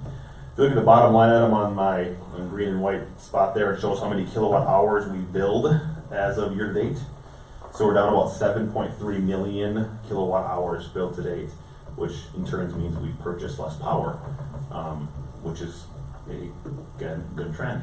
It's good to see less power being used. I mean, you'll slowly see that going down. The City Administrator Krugel had mentioned, but until we get a major either decrease or increase, you should see that trend continuing. And then number 5, we purchased a boring machine for $218,000 or $220,000, which is number 5 in 2018 and not in 2019. Any other questions on the electric fund? It's doing much better than it did in 2018, which I'm happy to present. No questions. All right, community center fund is the last one, page 10. This one will probably spend significant time on, which I'm okay with that. The only thing I have that was a major note for me, based on my criteria, is a repair of a water main break and a system upgrade for the controls at the community center, which was completed in 2019, and there was nothing in 2018. That is the repair and maintenance line item. So I stand for any questions. Otherwise, the community center revenues do have property taxes in them, so we want to make sure we note that. The property taxes of about $222,000 will be put into this fund tomorrow. So that will help out, you know, it shows a little decrease or a further decrease in revenues than probably really is, based on the fact that property taxes only come in twice a year. So if you look at the revenue line, the green line in there, because of the timing and us getting that, we actually just got a check today for our second half tax settlement. That line would be closer to the top if it would have came before this was presented or compiled. So Yes. Keep that in mind. It's generally trending similar to what it was in 2018. It's something that we want to continue to have a conversation about. And I know personnel and budget, if I can kind of speak for them a little bit, have talked about setting some revenue goals and some ratio goals for tax levy contributions to the community center. But it's an ongoing thing. I think, as I mentioned in our comprehensive plan, it's something that is kind of a jewel of the community. Not many communities of 4,000 people have this amenity. We've made a conscious decision to invest in it and to grow it and try to make it something that more people can enjoy. We're going to, I think, continue that trend unless we're directed otherwise. But we do want to be conscious about the tax contributions. I think right now we're at about 18% of the levy goes towards the community center. So that's a significant amount, and we want to start doing things where we can kind of tighten that up a little bit. So we'll be looking at fees and other revenue sources that we can do to help close that gap as much as we can. So in general, it's similar to what we've done, but we've also done a lot of projects and a lot of things at the community center. We've invested, and we hope those investments pay off in the long term. The $30,000 that were that's, oh, never mind, never mind. I see what else, okay. Yeah, so if you do have the 222, the other half of the tax settlement, we'd bring pretty dang close to $1 million in revenue, so just below the top of that blue line. So again, trending as we had in the past few years. So it doesn't look as bad as it is on this graph. Yeah, and one other thing that comes in at the end of the year is ice time revenues that we aren't in Q3 but will be in Q4. So that's a significant revenue infusion as well. So there's a couple of moving targets here that you'll see in the final audit report where that is. Any questions on the community center specifically and or the entire quarterly report? Anybody? Entertain a motion to receive. Oh, please come to the dais, sir. I wasn't planning to do that exactly, but I Well, can. then we have to make sure we understand who you are, sir. Everything gets put as part of the record. So please identify yourself and ask your question. For the record, I'm Jerry Teedy, Okay. live on 321 Ridge Road. On the community center, is the expectation that it will be self-sufficient? Now it's running as a deficit. And I think that facilities like that, it's probably unrealistic to think it's going to pay its own way. And other facilities that we're aware of, it's very, very expensive to have those kinds of facilities. And the one I'm referring to is not, it doesn't have a sheet of ice, but you're always going to have a deficit in that facility and bring people to town that will maybe want to stay here. So just curious, you talk about wanting to close the gap, and I don't think it's going to get to zero, but I think it would be increasing the cost of ice time. Sooner or later will come back to haunt us. And individual use of it, and silver sneakers, like Don and myself, we use that, and a lot of other people do too. So it's good to have in the city, I agree with that. Administrator Krugel. Yeah, and I might speak a little bit for general policies of the city councils here, so kind of chime in if I'm off at all, but I don't think there's any expectation that it will be self-sufficient at all. None of these are, no community centers that are city-owned or municipality-owned generate income or are revenue neutral. So I think what I'm talking about, closing the gap, is having city council, personnel, and budget develop some guidelines to try to shoot for, and we can try to do that and say, well, we want to have a 10% of the general levy go towards the community center, and that's what the goal would be. I would be very candid in saying that it wouldn't be realistic to ever say it's going to be self-sufficient, and that would be setting some unrealistic goals. Councilmember Families. Being on the board for, or the committee for RPAC, which is the Recreation and Parks Committee, focuses a lot on the community center, and the concept behind hoping to be able to lower the burden on the tax aspect to it is having better and more programming going on, so that you've got these large pieces of real estate inside of the community center. The more that you can utilize those, the more people you can attract to come in to do specific things, the more revenue you can generate without having to raise the rates on things. Basically, to understand what the community wants and to provide those services, and remove those services that are not doing what we want them to do. Just taking a fresh look at everything. That's really what the goal is. And we definitely have a goal to significantly reduce the amount that we take from the general obligation, without a doubt. So, anybody else have any questions or concerns? Seeing none, I'll go ahead and accept a motion to receive the 2019 Q3 financial report for the city of Sueur. So moved. Is there a second? Second. Any discussion? This is. Hearing none, all in favor? Aye. Any opposed? That motion is carried. Thank you, Director Dow. Appreciate your time, sir. Thank you very much, Mayor. City Council. We will go ahead and now move on to 6 Charlie, which is consider a resolution for various funds balance transfer. Boy, this sounds familiar. Director Dow. Thank you, Mayor, members of the City Council. This was a resolution that was brought to you on the 14th, but we didn't pass the resolution. We passed just the transfer memo. So go to the next slide. Mr. Krugel. Basically, in total, it's just a refresh. This is to close the Sueur Hill Improvement Fund because that project is no longer going on. It does not owe any other funds money back with an interfund transfer. And also to move the money from the Soar Fund to the Murph-Buck Fund in order to create that fund back to zero, which was designed for, which is a reimbursement from Murph-Buck to the city based on time spent at Murph-Buck by city employees. So that, again, that fund was made to be a zero balance, and then whatever was negative for that month was then to be invoiced to Murph-Buck and then back to zero. So again, this is just approving the resolution. I stand for any questions. To be clear, do we have anything outstanding on the Sueur Hills Improvement Fund? Anything at all? Nothing at all. Yep, so that fund is completely 100% done. We are paid out through 2017 was the last interfund transfer payment that was made.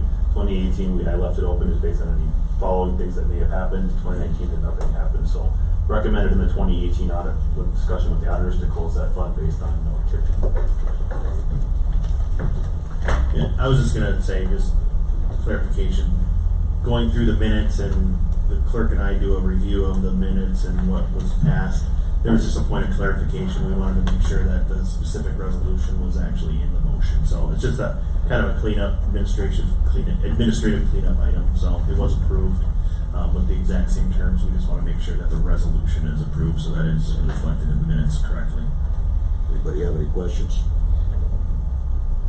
Seeing none, I'll go ahead and entertain a motion to approve resolution Romeo 2019-029 for the recommendation for $271,602.10 transfer to cleanup funds that are no longer being used and make the overall financials easier to understand. And that money is to be divided for the Sueur Hills Improvement Fund, $33,419.60, and the Sewer Fund for $238,182.50. So moved. Is there a second? Second. Any discussion? I have a question. Please. Look at the resolution. What you just said is not in the resolution. I'll do the recommendation. It's not in the resolution. You can read the Add that resolution. language into the resolution, yeah. You have to spell out for the Sewer Hills improvement. The actual amounts, yeah, that's a good catch. I will add those to the resolution. $33,419.60 for the Sewer Hills Improvement Project, and the $238,182.50 for the Sewer Fund. So we can make those changes, City Clerk? Thank you, ma'am. Okay, so we have a motion, we have a second, any additional discussion? Hearing none, all in favor? Excuse me, we had a motion in a second? Yes. Yep. Okay, just to be clear. All in favor? Aye. Any opposed? That motion is carried. Now we move on to line item 6 Delta, which is investment policy adoption. City Administrator approval. Mayor Hague, members of City Council, this item was tabled with some definitely legit concerns. One of them being that the statute that was cited in there, and this was, again, came from another community, was repealed and replaced with another statute. So, Finance Director Dowd and Councilmember Krogman, I think, discussed some of the items on here, and they came up with an investment policy that is included in your packet. So I'll turn it over to Finance Director Dowd. Thank you, Mayor, members of City Council again. Yes, I worked directly with Councilmember Krogman to get the language correct. I appreciate his question last time and being tabled for this time so we could get it correct. Basically, what happened is a statute that was listed in there was repealed in 2019. It was replaced with a 118A.02 and not 118.02 statute. And that basically says that the City Council, in short, can delegate to the Finance Director and the CFO of the governmental entity to have investments on behalf of the city. So that was listed, I believe I labeled them at this page 2, Councilman Krogman. I think I labeled the pages for you this time so you can reference them. Page 2 or 3, I cannot remember. I don't have it in front of me, so apologize about that. Page 3 for the authorized financial institute reviewer. Yes, I believe It's not so. on 3. But, yes. Can you clarify that statute again? 118A.02, or is it .01? Well, you got 11SA.01 in the policy, that's why I'm asking for clarification. I don't have it in front of me, sorry. If I may, there's a various statutes. There's a few of them listed in here. The one in particular that is about the investment policy, I believe, is it references other state statutes as well. Sorry. But it's the 118A.06 is the one, the applicable law. Oh, sorry. So on page 3, second paragraph down, it says SS 118A.02. So SS stands for state statute 118A.02. That was the one that was adjusted. That did say previously 118.02, which was a statute that was repealed in 2019.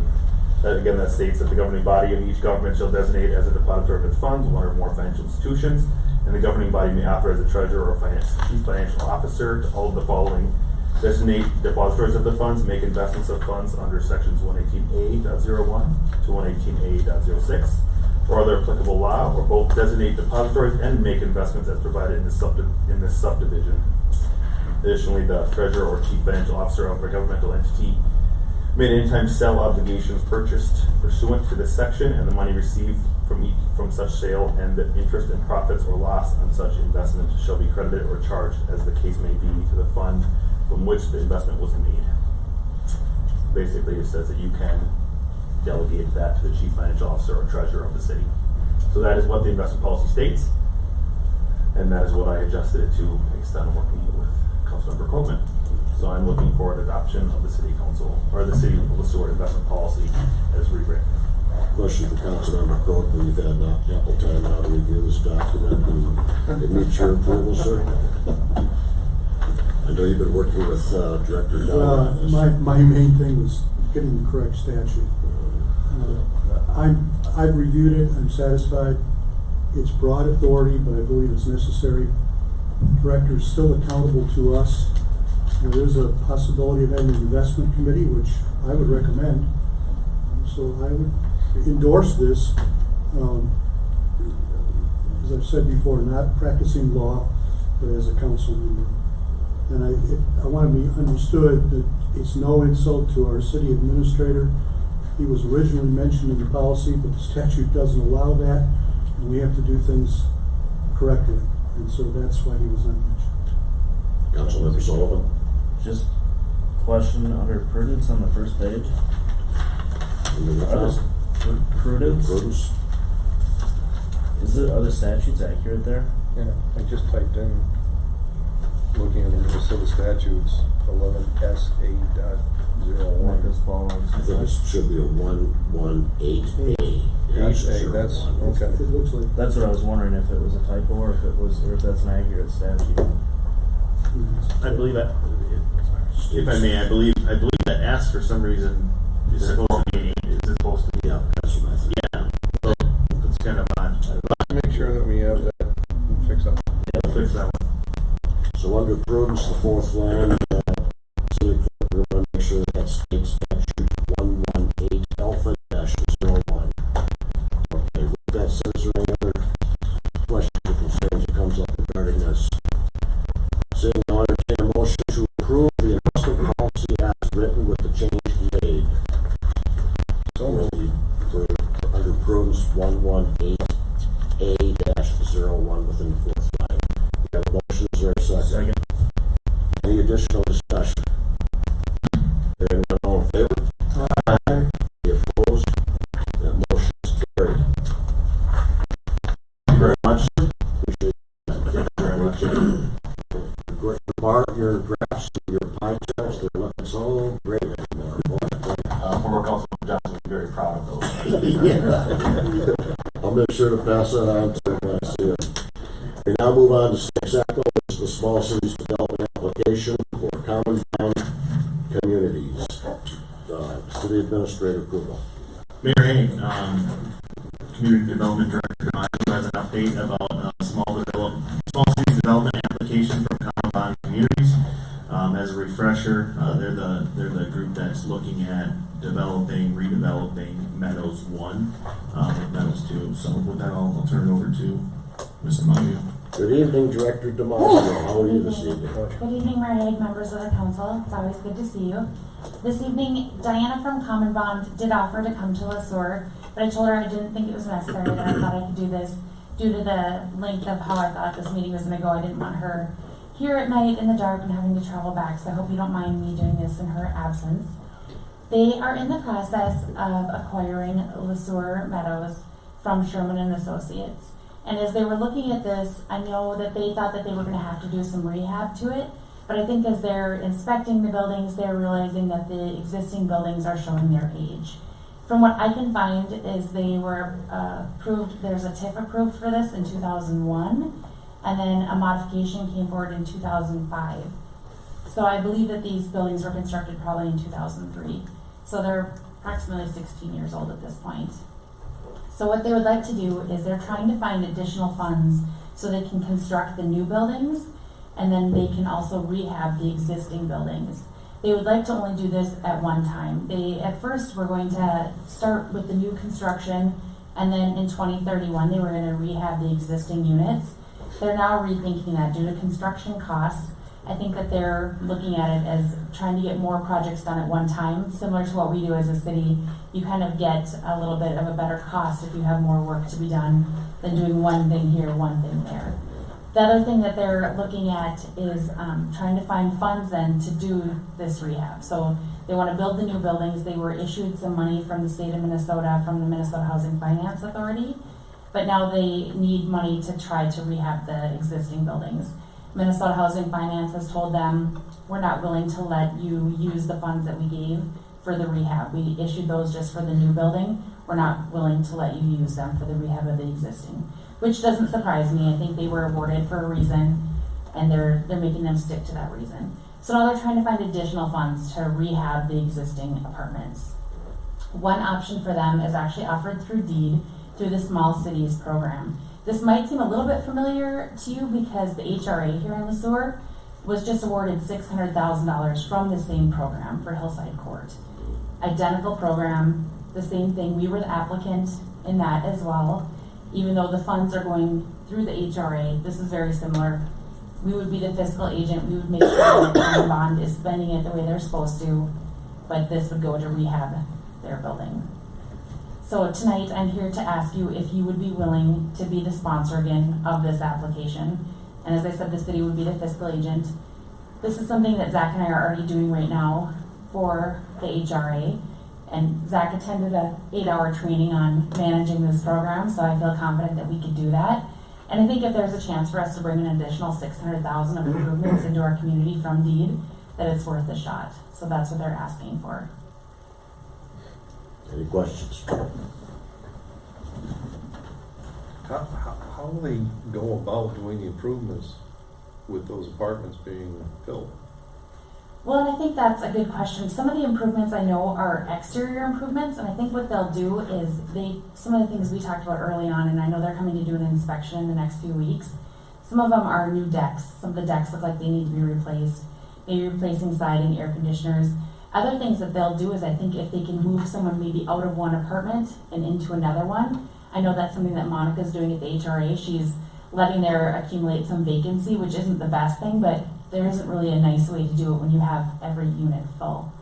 But obviously through time, they probably need new carpet, new paint, just wear and tear on the apartments. I think Monica's also doing she's updating some of the electrical. I'm assuming they'll have some of the same needs of this building as well. But I think that's what their plan is gonna have to be. And they're gonna have to tell that to deed is how they're gonna handle moving these people around. And I think in part of Monica's grant, she even had to find funds to help with maybe rent increases, things like that. I got a question for you. Yes, sir. Director DiMaggio. Is it typical to run something like this, partnering with City Council as opposed to partnering with the Economic Development Authority? Well, this is quite interesting because deed almost always, I can't say always, but probably 99% of the time makes the local government be the grantor. Responsible. And they do that because it's hard for deed to run their programs when they're not on the field. And so by asking us as a city to be running the programs, we're gonna have a better shot of saying, my building inspector was out there, they're not doing the improvements. I mean, we're gonna have a better idea of those things than they are from St. Paul. So that's why they ask the local governments to partner in these activities, is they wanna make sure that there's somebody vested who's watching these to make sure it's happening the way they're supposed to. Well, I knew there had to be a reason, but now I know what that reason is. Anybody else have any questions or concerns? Entertain a motion then, City Council partner with Common Bond on the Small Cities Grant application, and the City Council authorize resolution number 2019-030. So moved. Is there a second? Second. Any additional discussion? Hearing none, all in favor? Aye. Any opposed? That motion is carried. Thank you very much, Director DiMaggio, and good luck. We now move on to 6 Foxtrot, which is the Lions Club request. City Administrator approval. Mayor Hague, members of City Council, I received a memo request from the Sueur Lions Club to utilize the city-owned parking lot located on the north side of Bridge Street between Main Street and 2nd Street. So the description aside, it's the parking lot that's next to Pizza Ranch. So using that spot where generally the farmers market is to do their tree sale this year. There also is a request to use power in the area if available. I have not been able to confirm if there is power available or not, but that is also part of the request. If it is available, then that would be requested to be used as well. So with that, what we're looking for is just to evaluate the request from Lions and let us know if this is approved or not. Any questions or concerns from anybody? Mr. Mayor, Mr. Randy Baum, Lion Randy is here also. He can talk about the request if needed. Mr. Baum, would you like to address City Council on this, sir? Randy Baum. really isn't too much to comment on it. We have currently been located for a number of years on North Commerce, North Main Street, and feel that moving it to the downtown area will, give us a better opportunity to be a part of the activities, be a part of the retail sales in that area, and are looking to set the lot up very similar to what we have now, displaying the trees and be an area for people to come into the parking lot, obviously, to pick out their tree and have a place to park in there. But we've listed approximately 12,000 square feet of space needed. That's an estimate based on kind of what we're doing right now, and it should be more than adequate. We probably will size it a little smaller than what we currently have. So, any questions I can answer? Anything? Thank you, Mr. Bond. One quick question. So this is your choice to move over there then? Is that Pardon me? This is your choice to move over there? Yes, we Okay, have okay to go back to where we are as far as utilizing that lot. Just for better It was visibility? our choice we felt we'd be better positioned in the downtown area and being more part of the downtown sales. Okay. Wonderful. Okay. Thank you, sir. Appreciate it. Councilmember Fableys? As much as I would like to vote with this, I'm going to recuse myself because I am not only a Lion, I'm also on the board of directors for it. So I will recuse myself for this one. And I too will recuse as a Lion. I'm not on the board of directors, but I just do not feel it'd be right for me to go ahead and make a vote on this. So with that said, looking for a motion for the Sueur Lions Club to utilize the city-owned parking lot and electric facility for their annual holiday tree sales. So moved. Is there a second? Second. Any discussion? Mr. Mayor? I think Councilmember Sullivan. This is another opportunity for us to partner with one of our service organizations in the community and show that partnership. Thank you, sir. Anything else? All in favor? Aye. Any opposed? That motion is carried. Please let the record reflect that it's a 4-0 vote on that. Thank you, ma'am. We now move on to one of our new items that was added, 6 Golf, which is the approval of well number 2 ceiling quote. City Administrator Approval. Mayor Hague, members of the City Council, this is a green sheeted item, and that was provided to you before the meeting. I did send it out email around 3 o'clock today as well. But we do have Public Services Director Kachera here, along with the City Engineer, to talk about what we have going on here. Director Kachera, welcome, sir. Thank you, Mayor and Council. Yes, well number 2 was identified in the CIP as to be sealed up for potential future and to prevent potential groundwater contamination. Bolton Mink drew up the plans and specs for us earlier this month. We sent them out following the bidding procedures that the City Council has approved. On last Thursday, we received the quotes. There was 4 quotes total. The low bid came in at $54,750, as you can see there in the PowerPoint, from Tide Well Company. The money, $25,000 of this was appropriated in CIP, which we do have other funds available from the Master Water study to cover the cost of this. And city staff will be going up to the local county and the MDH to request any grant funds eligible. Any questions? I guess my question would be for City Engineer Bankheim, why is it that the engineer's estimate is 2.5 times higher than the bid from, was it Thine Well Company? Is there a particular reason or something that was drawn up in the original plan that perhaps Thine did not include?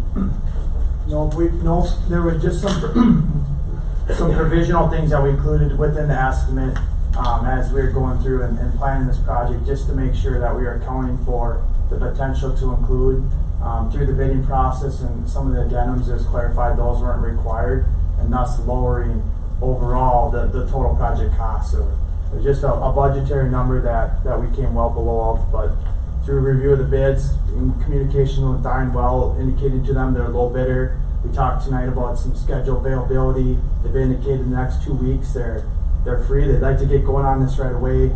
Rich's preference is to get this done in 19. I think that's a feasible thing. So we're confident with how things have been presented and direction forward. City Administrator approval. So, I think it'd be helpful to City Council to let them know, well, what is the site gonna look like after it's abandoned? So I'll pull up the photo of what it is, and you might be familiar with this area.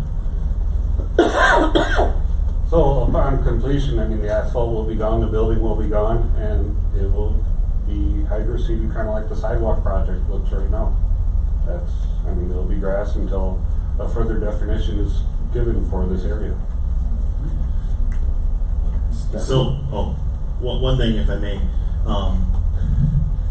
this site could potentially be redeveloped, but it's a tough site to redevelop. So it might be something that the city looks at for future use that is a public use of some sort, just by the location of the well on the lot itself, meeting some of the minimum lot size requirements, things like that. It would be very difficult to actually redevelop this lot. So we'll keep it in our back pocket about, this is an open space that could potentially be developed for something public use in the future.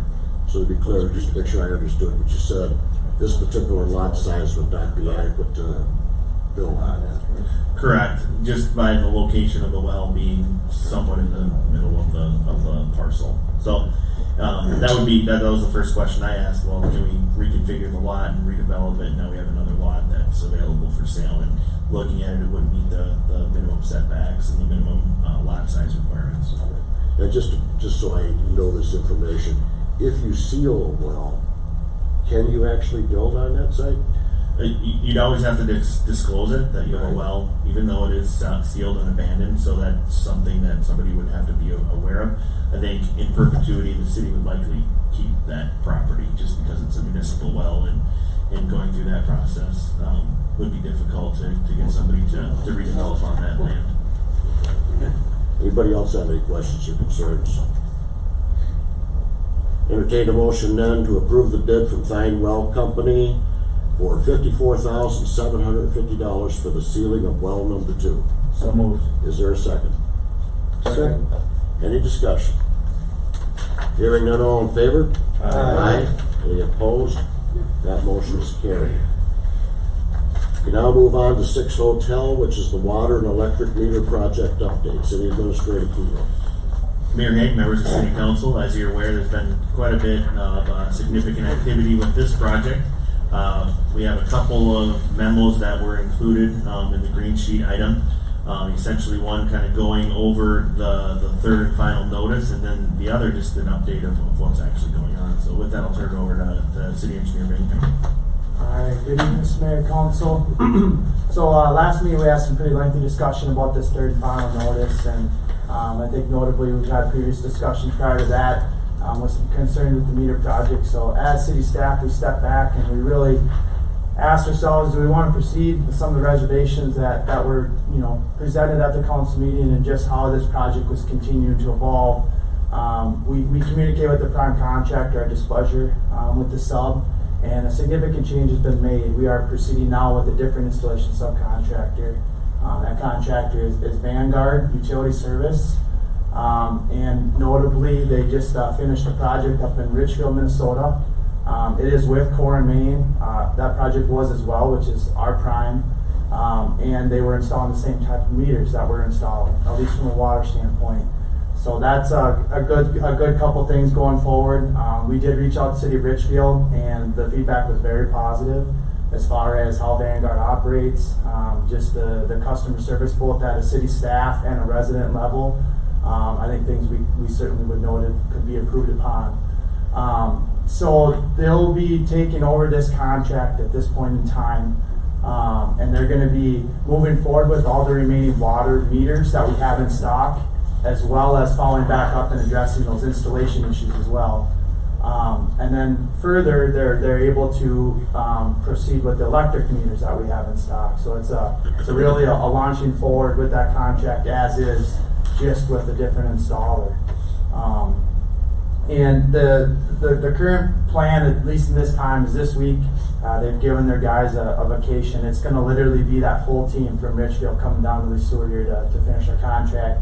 So this week is just really planning, getting everything in prepared and ready to go, effective as of the start of next week, the 4th. And I think we'll talk a little bit more about how we'd like to do with the letter. But the intent would be we'd have a kickoff meeting on Monday, just really set expectation, get familiarity with faces and things of that nature. And then we'd start installs the 5th. And their intent with this contract is they're going to be doing both at the same time. They have a set of installers that are going to be dedicated to the water, and then they'll have a set of installers dedicated to electric. And really the intent of this with that push is they'd like to be done by Thanksgiving. So we're pretty hopeful with that. It's going to be very much the same process, just hopefully executed a little better. It's going to be a number again to make the appointments. It's a local number this time, which hopefully receives some positiveness. It's a 507 area code. They have a team of people. I think the service is already showing a sign of improvement and optimism as far as how they're going to be handling the scheduling, just their IT support. One of the notable changes, which we really asked for before, was to have a consistent on-site manager that will help field city staff concerns, resident concerns, almost on a very short-term basis, and that will be provided. So I think this is a good thing. We certainly had a contract that notably, maybe we didn't all understand fully how it's going to get completed, and I think we have some clarity now. One of the provisions that's worth noting though with the contract is we've had some sizable delay in materials related to the 3-phase meters and the 2-inch meters. And really with the 2-inch meters, we don't even have an estimated ship date. It's just that manufacturing's been stalled. So we've had conversations with Core and Main, and we will be ending the contract minus that material. And then once it's available, city staff then we would further coordinate the installation of that. It's going to be spring of 2020 probably for some of this product. So we're really just moving forward with what we have and what we can control at this time. Get that done properly or the best that we can, and then we'll reassess some of these remaining things. It's a small portion of the contract overall. So about 200 meters out of the 4400. Yeah. So. Sorry, it's about 200 meters total between the water and electric out of the 4,400 total we're working with. Question, if I may. The third and final notice, we're taking into consideration some of the recommendations that were made at the last meeting, such as both notifying the landlord as well as the tenant, and also putting it in Spanish. Correct. Yep, correct. We are. So we already took those into consideration. We are moving forward to mail that letter per the council's direction. We just stalled, based on, or we, delayed based on just confidence and execution of that. So the third and final notice will meet those conditions. Furthermore, there was a lot of discussion about providing, a length of time between receipt of that letter and when we'd actually start to shut off. So I think there's some concern with that original proposal, how tightly we wanted that space. And so the schedule moving forward tonight is we just wanted to revisit this third and final notice. And then as long as, council is supportive of our direction for this change of installer, we would mail that notice out this week with the intent that would be received late this week, early next. And then we'd provide all of next week and into the week following to make those appointments, not executing shutoffs until the 12th. So trying to give as close to 2 weeks window as we can for folks to absorb the letter. And then notably the 12th is strategic because of that Thanksgiving cutoff. We wanted to allow as much time to kind of implement that shut-off window about that 2 week window. So that's a little bit of background relating that third and final notice. But otherwise, intent's the same. We're just going into it with a little bit more confidence on the execution of that. Okay, Councilmember Sullivan, I believe that a question. Corey, going back to your statement earlier in regards to we close out the contract minus the materials, is the labor for installs built into that as well? It is, and so I don't think it's furnish and install, to answer your question directly. It's how the contract is structured. So with that, we'll have to have a negotiation. Does the contract still account for the furnish? And then we pull out the installs. We've notably already had pretty lengthy discussion on a differentiation of that because there's been a request to pay for stored materials. And so we'll be able to separate that and have a distinction there depending on how we proceed. We certainly haven't solved that puzzle yet, but we're clear that it's going to be a breaking of how it was at least structured initially, the French and stall being together. Okay, thank you. Councilmember Groveman? Yeah. At our prior meeting, the last meeting, we approved various fees also. They're in the memo. $50 to shut it off, $50 to turn it back on, and a $50 charge per month for manual reading. I want to make clear, have we approved that? I believe we have, it should be in our minutes. It is, so that aspect of the fees has been approved. What we're really looking at, and if we're transitioning to the third and final letter, what we're really looking at is making sure City Council feels comfortable with the new timeline. All the fees have been adopted with consideration of the shut off and turn back on and the monthly meter read fee. So really, what we're looking at is, you feel comfortable with the letter that's included in the green sheet item? Are there any changes to the timeline you feel? But I believe that the direction that City Council gave us is included in this. Please consider yourself set up. The letter doesn't mention the fees. Shouldn't it mention the fees? If you're going to warn people that they might have to pay to turn it on and off or manually read, you ought to have it in the letter. That's the notice that people need. I don't need it, they need it. Just a thought. It's also the incentive. Well, yeah, that's part of what it's about, but I mean. So we'd have to add some language under your water bill to shut off beginning on November 12, 2019 to include the various fees and also the manual read fees. The motion is simply we approve the letter's fine with the addition of the fees that were previously approved. Exactly. But it's got to be there.